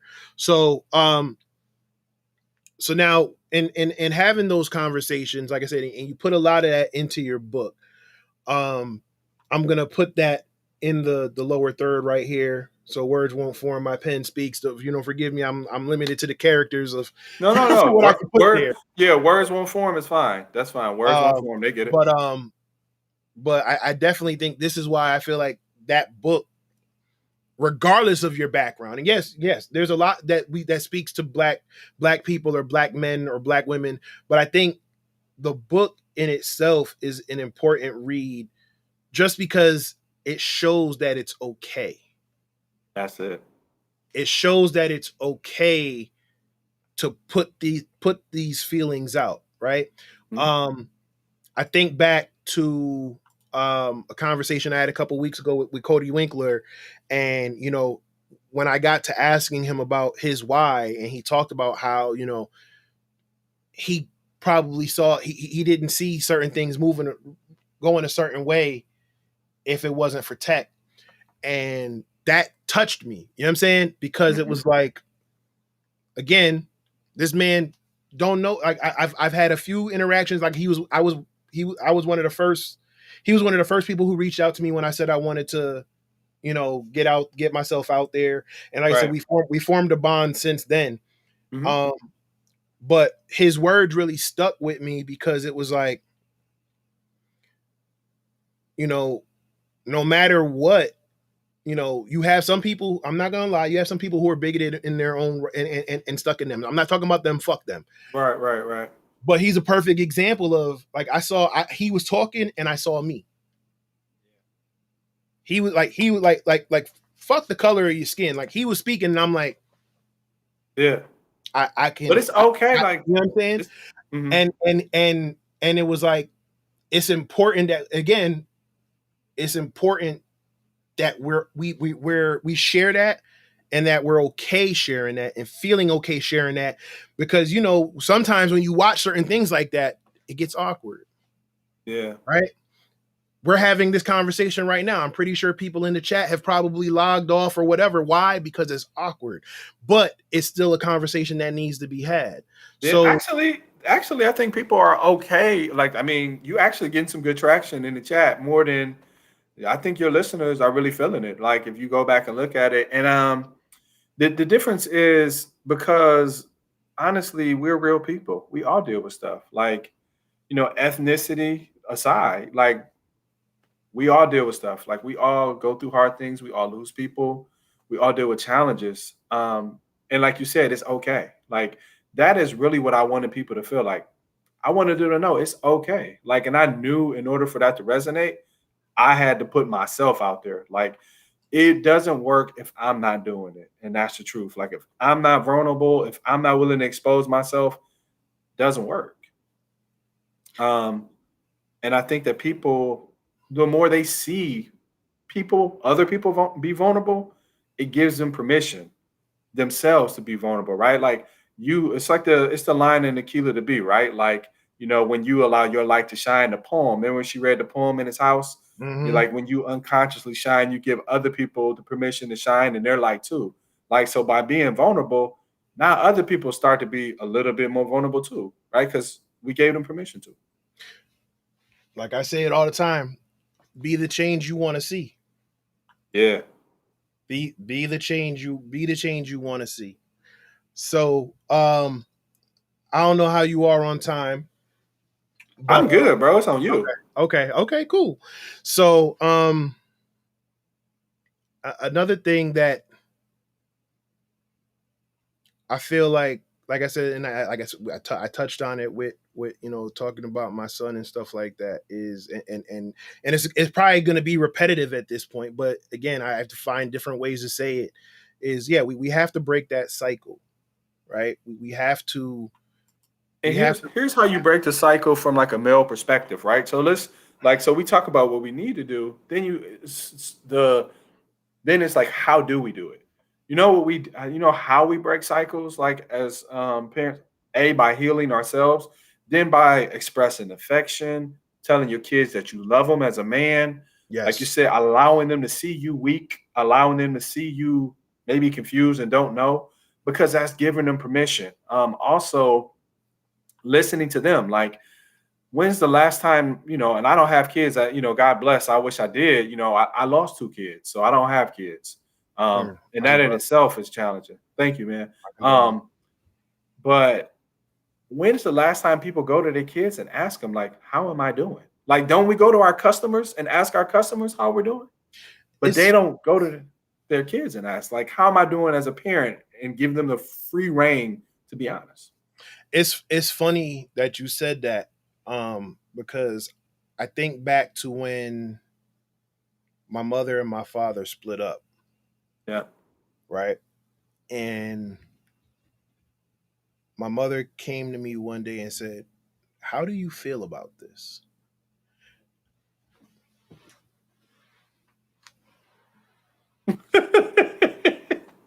I'm sorry, you talking to me? Right. Sure? Right. I thought it was a trick question. Mhm. And that, again, it's crazy the things that you remember that you carry with you, good and bad. Right. Because for so many years, it was children are to be seen and not heard. I'm going to speak once. You better catch what I said when I said it. Opinion? I didn't know what the word opinion was till I was like 17. Right? Yeah. So I think back to situations like that. Like I talk about that a lot. And I talk about like the time when I came home and my mom showed me her checkbook and showed me how she had the budget and how she basically made magic work. And I'm talking about showing my age a little bit. The checkbook, when you had the balance sheet in the back of the Oh, yeah, checkbook, bro. you had to do the math, Oh, right? yeah, I'm 40. I know. Yeah, Right? trust You me. know I what I'm remember saying? that. Like Yeah, I I remember that. think back. I think like those things are important to me. And even, like I said, like even with my father, it wasn't the greatest, but I still learned from it. And like I see that now, where it's like, okay, with my kids, I'm like, I can see what he was trying to do there. I can see what he was getting at. But yeah, I do that with my kids. Like, no, tell me how. Like, no, tell me how you feel, and speak freely. Don't cuss. Don't get disrespectful. No, not Know your that. Like, limits. yeah, Yeah, you know what I'm saying. yeah. Know your limits, but But still voice how you really voice feel. how you really feel. Like if you don't like something, tell me and tell me why.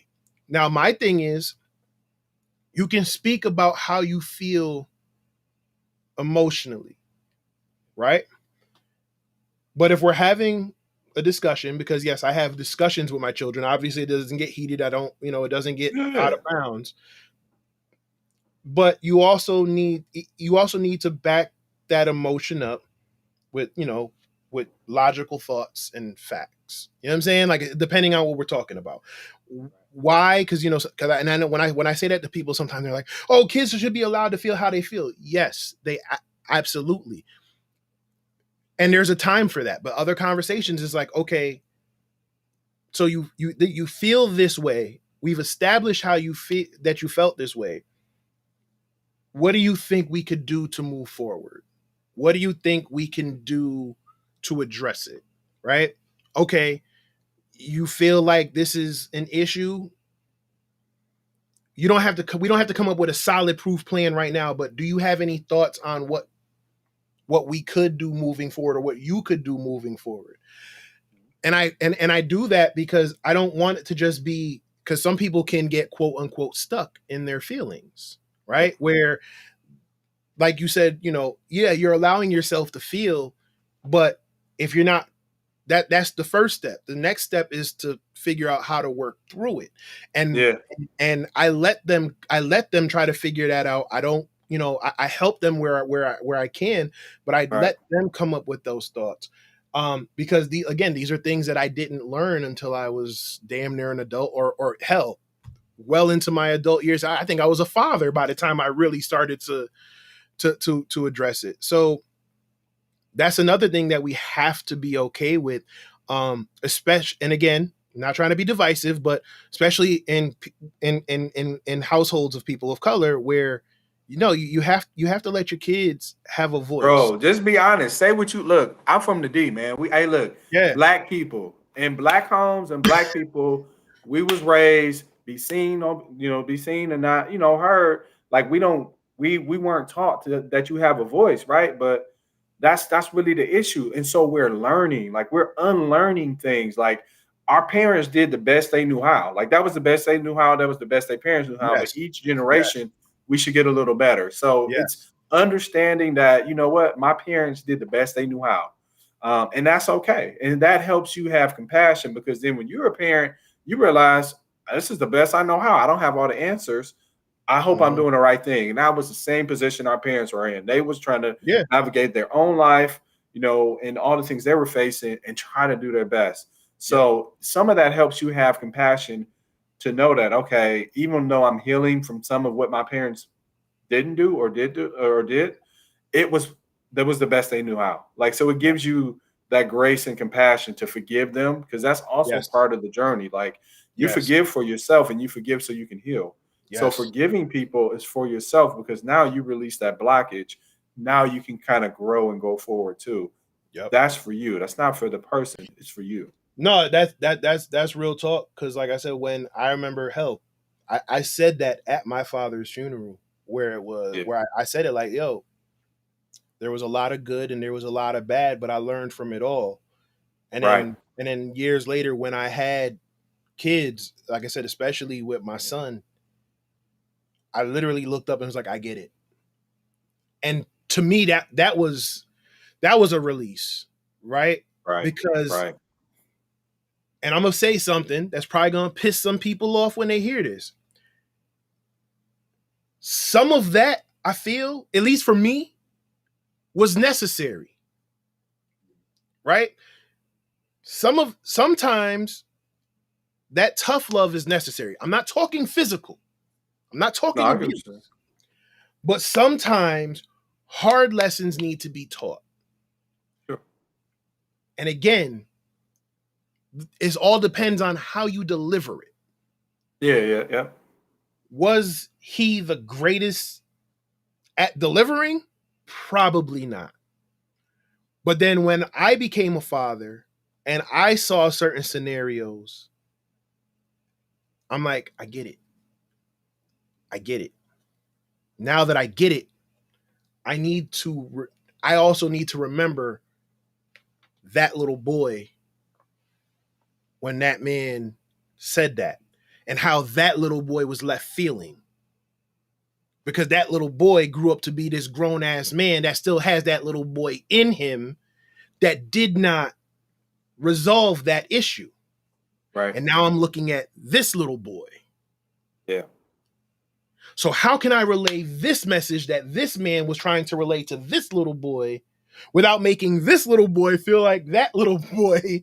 You know what I'm saying? Right. So that's when I say it, some of those lessons are necessary. Yeah. And Accountability is probably a better term, because yes, tough love, I may get on a little bit of a soapbox here, so you're gonna have to let me have go this. for it. But tough love is absolutely a concept that I think that people need to abandon, right? Accountability is a better term. When you're holding people accountable, that's different. So you're teaching accountability and responsibility, right? Tough love in itself, like if we look at what love in itself is, affection, doing what's best for the person.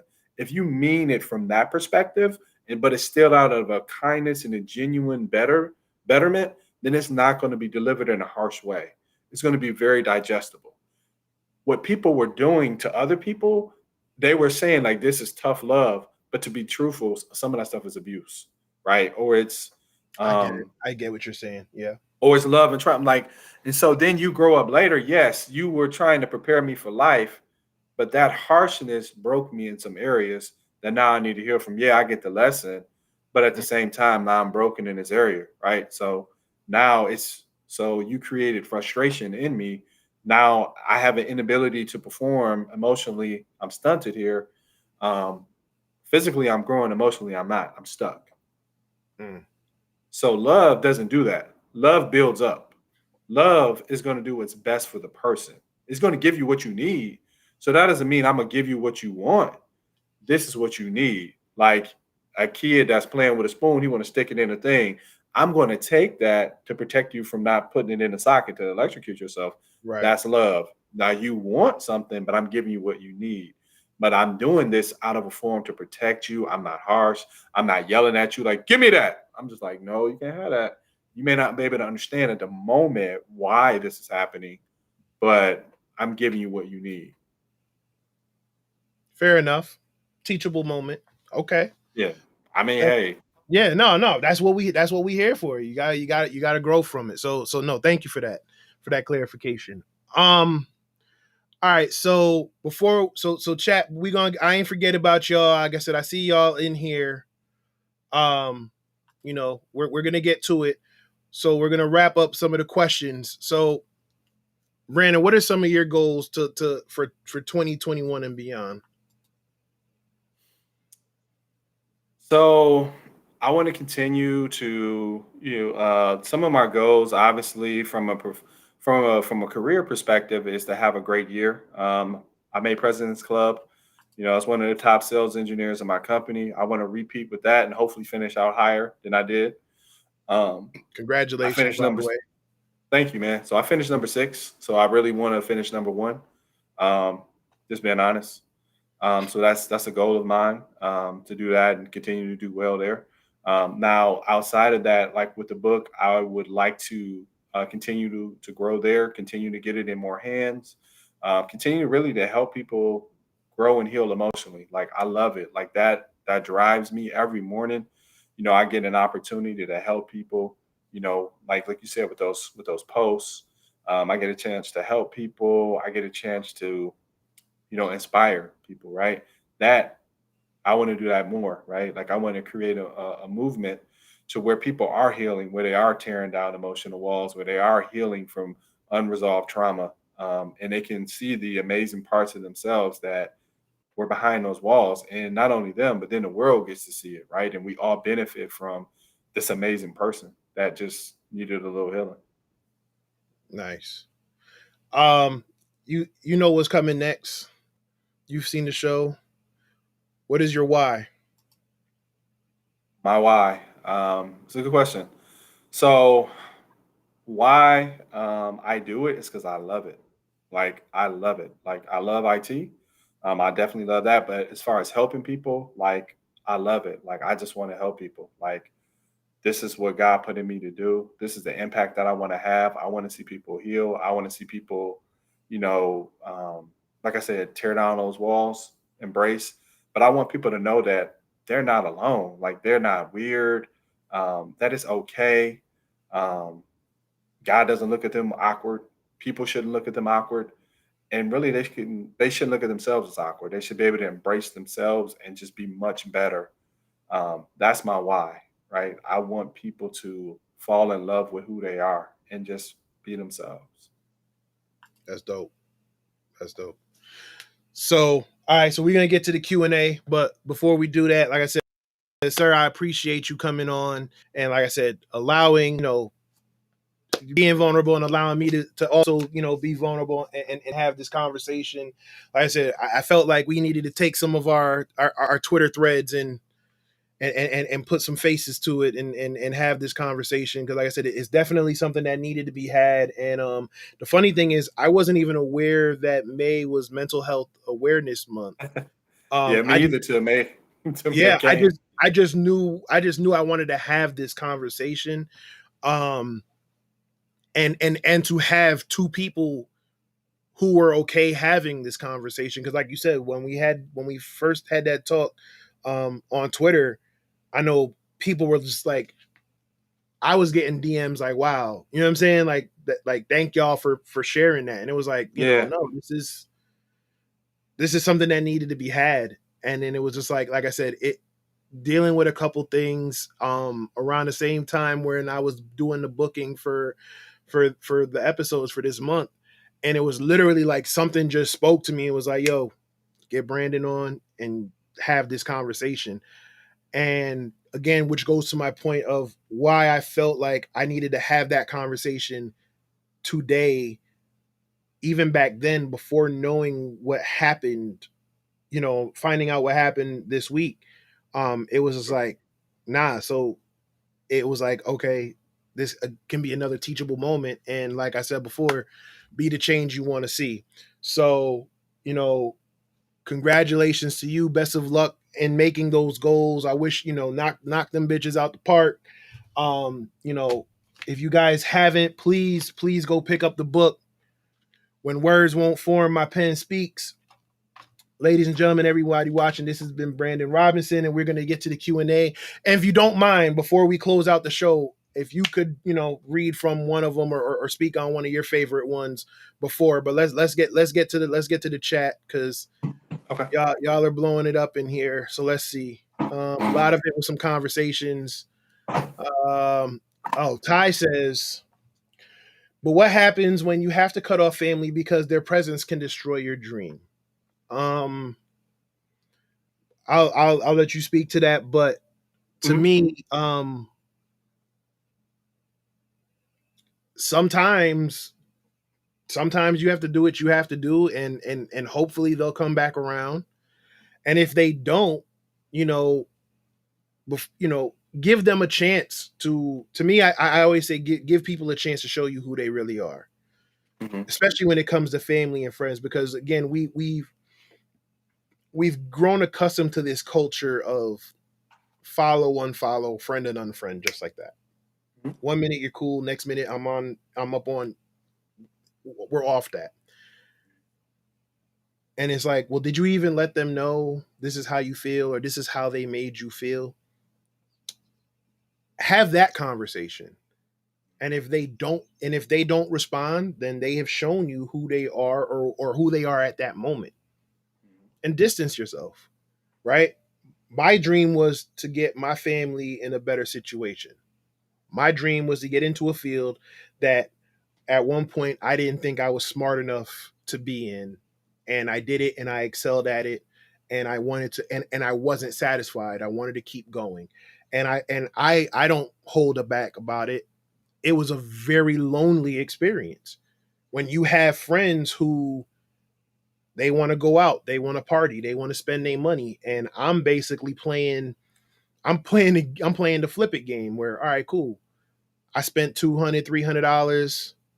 I got reimbursed. I flipped it and turned it into 4 and did that. You know what I'm saying? And did that to feed my career, right, to get to where I needed to be. And I've heard all of it. Oh, he changed. Oh, his girl got him whipped. Oh, whatever. And now the conversation's different. Oh, he changed. Oh, no, it's not that I changed. I had to elevate. I knew what I wanted to do. I still know what I want to do and where I want to be, and I'm not there yet. So I'm going to keep grinding and keep going. And to what Rachel said earlier, bring some people along for the ride. I tried to bring some of my people along for the ride. They weren't interested at the time. All right, cool. I can't let that deter me from doing what I got to do. If at a certain time you come back and we can have a conversation and whatever, cool. If not, then I wish you all the best. So if you wanna add to that. Yeah, so I think you did a good job of really addressing it. I would say that depending on what your dream is, right? Like you said, I think the question was, um, what was it? How do they, separate themselves if they want to take away their dream? There's a few things that happen here. So a lot of times, parents, there's a natural transition. If I'm assuming as parents, there's a natural transition as you become older. They've been taking care of you for 18 years, right? So they've been protecting, pouring into you. So as you start to own your own independence, they have to as well transition and learn like the newer boundaries, how to interact with you, how to take more of a consultative role. So what happens is you have to have conversations, and you guys have to grow together because they may not understand your dreams, right? And that's okay. Like they may not get it. Like that doesn't mean that they don't love you. They just may not understand because maybe that's not what their generation did. So in having those conversations, you have to have those conversations of this is what it is. This is why I love this. A lot of times when you have those information forming conversations, when you're explaining that, it gives you an opportunity to build a closer relationship. Those vulnerable, uncomfortable conversations, but you explaining your why and why this is important to me. And here's how I feel, right? And first of all, you got to process, maybe the disappointment and anger that you may feel at them for not supporting it. Got to forgive them so that you can have that conversation and not go into it attacking, and they have to do the same thing, right? They can't come into it attacking, but it's understanding one another, seeking to understand, right? Because we all have a different set of gifts and talents. So it's like, okay, this is what I'm really good at. That's why I want to do it. And from them understanding, it may take them a little while to grow, but cutting people off is really, to be truthful, it's a sign of hurt, right? In a lot of cases, like when you're hurt, the quickest thing to do is let me put this wall up, and putting that wall up is let me shut them out. That Right. doesn't eliminate the fact that you're still hurting. It's better to work through something, right? And then, you can have a better relationship and you can have the support of those who love you so that you can share in that success. Now, like he said, if they don't want to come along that journey, right? Even if you've done all that and they still say, I don't believe in it, I don't do it, then you haven't cut them off. They've cut themselves off. So you didn't cut them off. They cut Yeah. themselves off. They showed you who they are. Like for me, Yeah. it wasn't so much my mom. Like I said, she totally understood it. And again, my situation was a little different. Like I was tired of the club scene, but when everybody was really getting into the club scene, I was tired of it. Like That was me at 18. I was over it, bro. I was showing up to clubs just because of, who I was or who I knew. I was in certain clubs that I had no business being in at 14. So by the time I'm in my 20s, You did all that.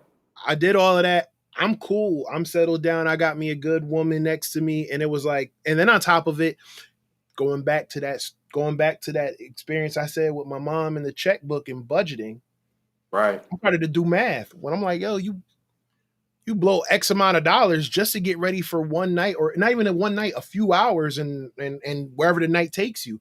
When I could probably, if I really wanted to do that, I could play the music in my house, probably spend maybe $50-$60 on some drinks, invite some friends over. We ain't got to worry about driving drunk. We ain't got to worry about fights or shots letting off at the end of the night. Bingo. If you need a place to crash, you can sleep here and sleep it off. And we're in the comfort of our own home. And guess what? I ain't got to bump nobody. I ain't got to see nobody who I don't like or who don't like me.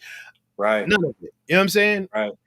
And on top of that, like I said, when you get to a certain point, that brings trouble. Like I got me a woman. I don't need to go to the club and get hit on or give off the wrong impression or nothing, right? Any of that. Yeah. So it was just like, nope, I'm gonna sit my ass here. And then it was like, oh, and if I could sit here, I can focus on doing this and building. So, Right. Like I said, to each their own. But like I said, to me, it was like, yeah, it was a lot of friends and stuff where it was just like, oh, you ain't going out no more because you got yourself a woman, she got you whipped. And the funny thing is, one of the conversations that we were going back and forth, and I was like, you know what? You're right. If it means I get to go home, have a warm cooked meal, a cooked meal, whether I cooked it or she cooked it, we safe. I got someone who loves me, and I ain't got to worry about.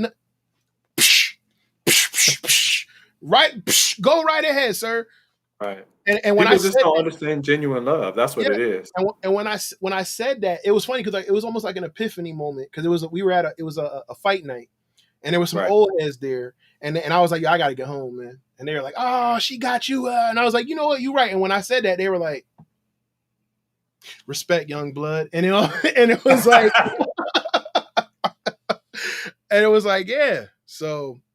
You just gotta like Ty to my next point to that, Ty, is always bet on yourself, sir.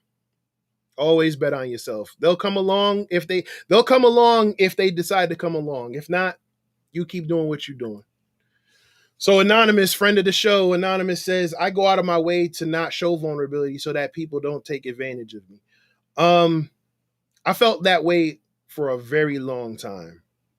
And again, going back to my wife, I think she was the first piece that started to break down that wall, because it isn't until you start. For me, it wasn't until I started to see how it was affecting people, and no disrespect to my mom or my brothers or my family, right? But you grow up loving your family. You grow up unconditionally. You come out of the womb loving your family. You do. Until you start to see how it affects someone who you've grown to love and have genuine love for. Not that family isn't genuine, but when you start to see, and I started to see how concerned she was for me, for my well-being, that's when it really hit, like, okay, right? That was the first piece that started to tear it down. And then the next one was when I was upset and my daughter saw me, and it was like, I don't want her to see me like this. And then the final piece was, like I said, when I'm standing there and I'm like, oh my gosh, I got another black boy watching me. Yeah. To me, those were the three major moments that was like, okay. And I'm not, like I said, and I'm not perfect and I'm not there yet and I'm not healed, and it's a process and it will always be a process. But to me, Right. those were some of the driving factors, because again, it was like, okay, first was this woman that I love to the moon and back. Then it was my princess. Then it was my prince. And I am their leader, right? I was raised right or indifferent, wrong, right, or indifferent. Mm-hmm. The man of the house's job is to protect and provide. Yep. How can I protect if I'm being the hurt? So to me, that's where it was like, That's true. I can't. I got them watching, and like I said, it hits different when you put it in that kind of perspective. So although I totally agree with the, I go out of my, you don't have to show it, but you have to be like I think what Brandon said was a brilliant point. Find someone who you explicitly trust, that you're okay being vulnerable with, Yep. and start with them. Yeah, absolutely. So I don't know if you have anything. Yeah, so when I read that, it reminds me, like you said, taking advantage of me, right? Like, so apparently there are experiences that you're still basing that off of, right? So first of all, like if you know you've had those experiences, you got to heal from those, because what happens is you go into each situation with that in the back of your mind, and it becomes a self-fulfilling prophecy, right? You go in there thinking like they're going to take advantage of me, they're going to use me, they're going to do this. And a lot of times our fear works like faith. It draws it into our life.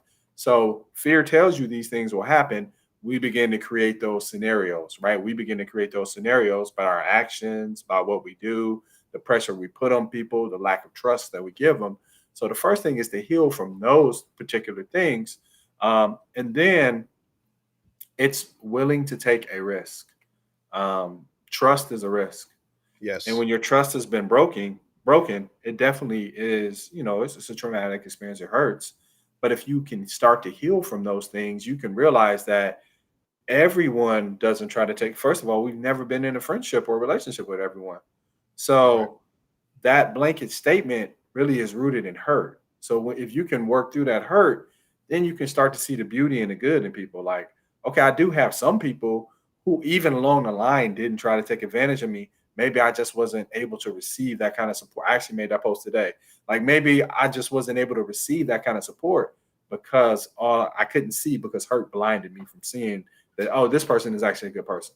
Yep. And Anonymous, anytime you want to reach out and vent, I'm here for you. So you know how to find me. So Ghost says, glad to hear this topic discussed, because this is such a big problem in our community, especially because a lot of us could have been steered to a better path if it was not for systemic oppressions and gatekeepers. I got nothing. Hey, he said it all. You don't even need to say nothing. You're right. I got nothing. I got nothing. Yeah, you're right. Yep, absolutely, 100%. Kev Tech says, yep, people are listening. You have your ups and downs in IT, just like life itself. No, it is. And like it, in all the different fields that I've been in, and again, maybe because I allowed myself to be open to seeing other people for who they are and what they're not. I didn't see that before, but I see that a lot in tech and then in InfoSec, and then, and the some of the different bubbles, I guess you want to Right. call them. But but it's like, no matter wherever you're from, once you really kind of break it down, a lot of us have a lot of the same issues. So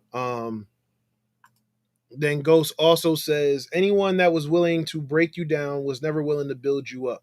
Ironically, the opposite of a hacker. All we do is break them build. No, it's the truth. It is well, ethically. I'm not talking about malicious attackers, but That's hackers. not always true. If you go to the root of what hacking, how it started, it was creativity. It was curiosity. Hacking really was formed from the curiosity to explore technology, right? We were curious, how do things work? And so we started breaking things apart because we wanted to see how it worked. Like that's the same thing with ourselves, right? And being vulnerable. We get to explore ourselves or we get to explore our friendships with others because we're curious on how things work. Yes. Okay. So, yeah, that is true. Go to the days of Xerox. Yeah. Like I don't know if you ever had conversations with those with some of the OGs. Like I have, man, and like hearing like the stuff that they were doing back in those days. Like I remember having a convo with somebody who was they were the first technical hire for Hewlett Packard, right? So they were responsible for helping building up the not infrastructure, but programming, designing, like because they were just printing press. So they taught them about that. So hearing like everything they did, like the creativity, like how they would work through the night and all that, like, bro, those stories are amazing, bro. Yeah. But it was exploratory. A lot of that stuff was exploratory. Yeah, and there were less rules because it was like the unknown. It was like it was a new venture. So Ghost says the hacking community are one of the best communities, especially at the advanced level. Nothing but strong people trying to change the world. Yes and no, because yes, they are strong, and yes, they want to change the world. But the crazy thing is, when you really get to know a lot of them, again, everybody You got gotta their get you. demons, man. Everybody got their demons and stuff like that. And um, I'll say some of the strongest are some of the people who I've had conversations with that are okay with being vulnerable, because it's dealing because at least, like I said, in my eyes, like if you can have a conversation all day about how you rooted this and how you did this and how you broke this, but then when you get to speak to the vulnerability aspect of it, like I think of conversations I've had with Ty, where Ty was like, "Yo, I was tired of being poor." Like that's not something you hear every day especially on show off Twitter, when it's like, "Oh, look what I did, look how I got this." You don't have people like a Brandon talking about trauma, or me talking about failing an exam. Like that's unheard of. So to me, it's the people who excel at what they do but are still allowing themselves to be human and share that humanity side of it. To me, that makes a better hacker. So there are two people who I'll highlight. One is no longer here. I don't know if you ever heard of a person called Rebecca Bass. So Rebecca Bass was amazing. Like this is called like the godmother of the internet, right? Like so she did some really cool things, from like being like the dude who founded Tenable, Ron Gula. So she was like his mentor and all these other things. She sat on boards, like she worked at the NSA. But she was one of the most compassionate people that I knew. Like she was such an advocate for people of color. Like she was Asian. She would fight for Black people, people of color. Like she was so amazing. But she also was such a real person, right? She loved people and she would try to connect with people. She died in I think 2017, 2018. But she was basically like, so if you never heard of her, you should Google her or ask some of the older people about her. Like Marcus might know about her. Like Marcus might know who she is. But she was like my adopted auntie. Like she basically would call me like, I was adopted into their fam or whatever. Really good people. And Jack Daniels, you know who Jack Daniels is? He's okay. So Jack Daniels, first of all, he got a beard like Father Time of Christmas, right? Older. So Jack Daniels is one of the founders of B-Sides. My guy, I call him JD. I used to work with him at Tenable, man, and he's he's not Black, he's white, but he's very much somebody who's in touch. You know what I'm saying? He's compassionate. He cares about helping, all those things. Really good dude though. Like I spent a lot of time with JD, like whether it was at like ThoughtCon in Chicago, or every year in DefCon, or us kicking it ourselves, kickoff with him and my boy Steve McGrath. He's another person that's in there. But all white people who are amazing. I could throw another. Wolf is another guy. Like, I can't pronounce his first name. My bad, Wolf. But he in Michigan, but really dope dude. But like, these people are people like JD is older. Like, he would be one of the OGs and on the scene. Like, I didn't really know who he was because, I mean, like, we from the hood, so we know none of that. Right. And so when people were like, "Oh, you know this person," I'm like, "Who is that?" So I know what he did, right? But all that to say is, like, but he's a huge advocate for like women and black people. Like, he's somebody who I could talk to and who's cool. So there are people who are, at probably, he was somebody who would have a lot of respect from people in the industry. But he's also an advocate, and Rebecca was an advocate too. And I actually met Becca at like JD's or Jack Daniels, I call him JD, at JD's like TongaCon party at RSA. It was the NSA table when I met him there. My guy Jeff Mann introduced me. Jeff's a cool guy too. Yeah, I interacted with Jeff sometime last year, and it's funny because he said he said something on Twitter, and then he hit me up and was like, "Don't take it the wrong way," and I'm like, I thick skin, we're good. And then he was like, "I was just joking." I was like, I took it that way, but yeah, Jeff would be real cool. Jeff, the first time I met Jeff, man, he had on like a Black Lives Matter type shirt, and I'm like, this is like 2015 and 2016. And we was at RSA, and I pull up, and I'm like, and he like, Black Lives Matter, da da da. I'm like, oh my God, this man white, and he got a what? I'm like, I'll get fired for this because we couldn't do that yet. George Floyd hadn't happened, and so I'm like, this dude cool, and he had like, I think like his daughter had a black, whatever it was.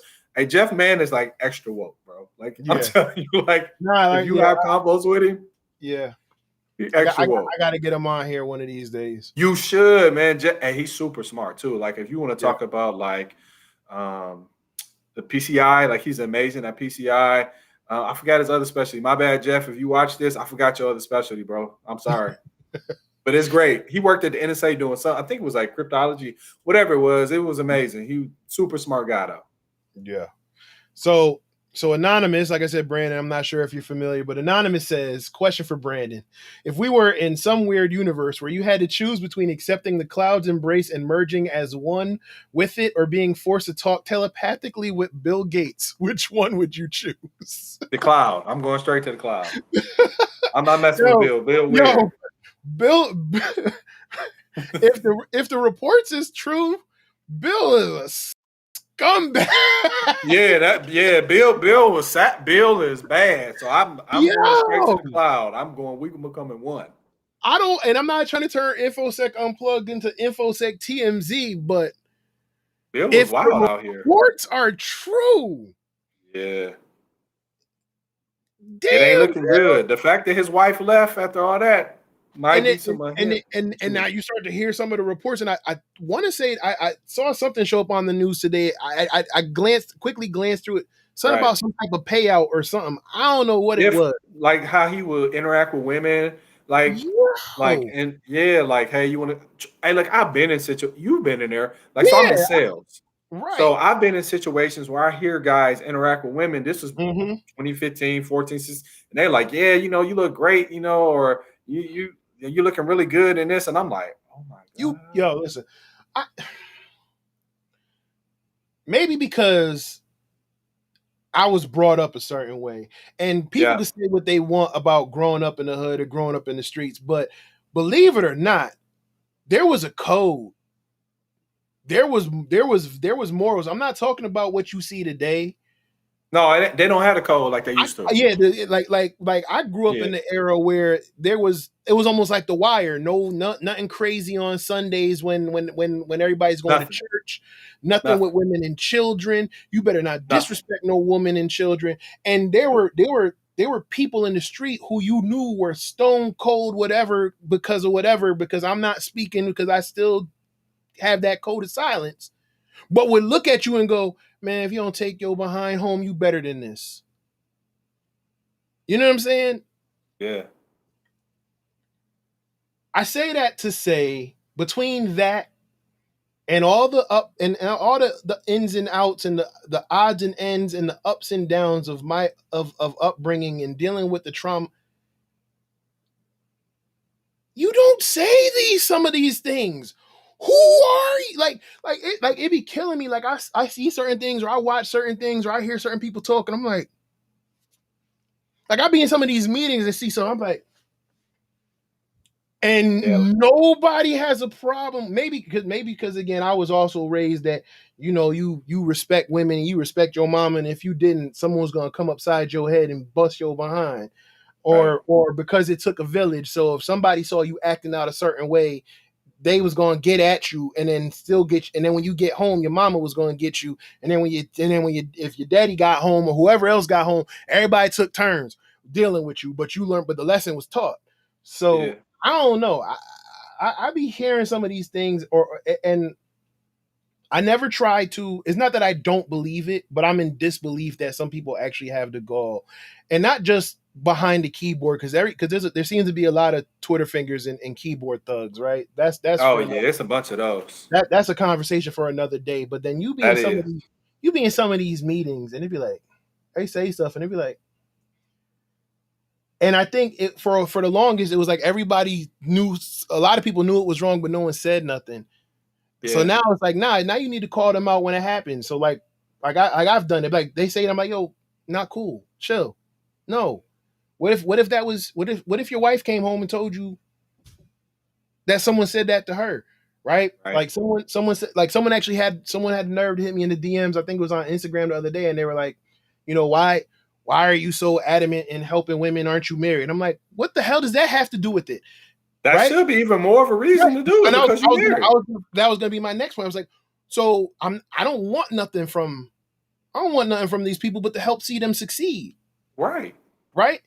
But Yeah. it's also because my wife, like, I have a daughter. I have a niece. Okay. Yeah. My niece is in engineering. My daughter is technically inclined. Not saying that she's going to get into tech. If she does, hey baby, go for it. But if and when that decision is made, be the change you want to see. Yeah. I'm making sure the environment is safe for my niece and my daughter and other people's nieces and daughters and sisters and loved ones who decide they want to come into this field, and make sure they have a safe space. Because I'm gonna tell you something right now, and I might get in trouble, but this is one of them times I just don't care. You let my niece or my daughter get in this field, and she deal with some of the crap that some of these people deal with. You gonna see me, and you not gonna see Mr. I'm allowing myself to be vulnerable. I'm coming to exploit your behind, and take that how you want to take it. Yeah. But that's how I look at it. Like, what if that was my wife? What if that was my daughter? What if that was my niece? What if that was And my it's sister? just really the right thing to do. Like, And when yes, there's no reason that women should not have equal pay, equal position. The gender role is the fact that you are a woman doesn't take away from your input on a team, your intelligence, or any of those things. So you shouldn't be penalized can we in be any real? factor. If you're doing the same production as a man, you should be paid equally. Like, anybody should be appalled when they see that women aren't paid the same and they're doing the same job and they're doing it well. Like, why wouldn't you want them compensated according to the market? Like, Yep. that's the right thing to do. I can That should upset everybody. I can shoot off the top of my head right now that I have no problems saying this, that would run circles. Shit. One of them was just a guest on the show. Oh, hey, I ain't gonna lie. I meant to say something about that earlier though. Like, she dope. Like, Yeah, I have been seeing her for a while. Like, she dope. Like I can spout off, I mean, that are knowledgeable, that are awesome at what they do, and if I can take my little platform and help elevate them, then you damn right I'm gonna do it twice on Sunday. So, like I said, let me hop off the soapbox. So, all right, so we gonna wrap it up again. Brandon, like I said, anytime, brother. You know how to find me. I know how to find you. Anytime you want to do something, you want to come back on the show, you are more than welcome to my pack. I thank you so much. And I love the support that you've given. I love the fact that you rocked out with me, with Rachel and with Brandon. But I do have one more thing I need to ask of everyone. If you are familiar with Liana, a.k.a. Geechee the Great on Twitter, she's someone who is fairly new to the field. She's trying to get into the field. And I just think she, given the right opportunity, she is going to be a force to be reckoned with. Right? She's super dope at what she does. I need to get her on the show one of these days. I saw her talk that she did with Alyssa Miller for Ty's Cover 6 talk, the F You Pay Me conversation. She's super dope. Shout out to Kim Creighton. She started a GoFundMe to help Liana out. I don't feel comfortable speaking on her business. I asked her if she was okay with me sharing the GoFundMe link, and she told me that it was okay. So please go check that out. Read up on her. Read about what she's doing and what she needs help with. And please, please, please support anything you can. And let's get someone who I feel is going to be a shining star in this field the opportunity to actually show what she can do. So normally I'd go through the whole spiel about buying me a coffee and all of that. If you were going to support the show for me tonight, I appreciate the love. You can always support some other time, but right now, please go check out Liana's GoFundMe. And if you was gonna buy me a coffee, bring it over to her. So and any proceeds that I did get tonight from buying me a coffee will also go to supporting her. So Brandon, before we close the show, would you like to share one of your favorite poems from your book? Yeah, I got it right here. So one of my favorite poems is the reason why I wrote the book. It's on self-sabotage. Once I realized I was self-sabotaging myself and I started fixing that, I was able to write the book. So the name of this poem is called The Enemy Within. Okay, so I'm going to read it. It disguises itself in many ways like a camouflage. I'm talking about self-sabotage.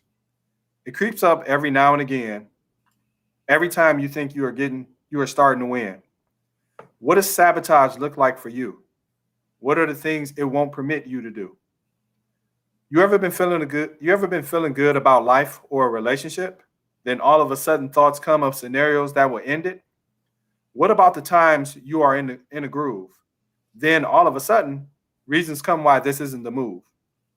Or other times when you are thinking of venturing out to start something you've had in your heart, but it will give you the reasons why you aren't qualified to start. You see, behind procrastination and fear is really self-sabotage leading the way, causing you not to manifest the true greatness in you every day. So if you keep hearing reasons why you shouldn't do something great, realize that self-sabotage doing its work, so you'll hesitate. So know that beneath the sabotage is low self-esteem, telling you that you're not worthy of your dream. But that's the furthest thing from what's true. God placed something amazing inside of you. Something so wonderful, it can be defined by what you do. Its uniqueness is tailor-made and crafted to you. So the next time reasons come for why you shouldn't do an ideal in your heart, remind yourself that you are worthy and start. That's it. Thank you, sir. Thank you, sir. And like I said before, I had a friend of mine pass away earlier this week. So I also want to close it out with this. So rest in peace, Sam. I'm gonna see you on the other side. Brandon, thank you. And let's go. Wait, hold on. Make sure that where's the sound? Wait till it go. I'm gonna let it play out one more time.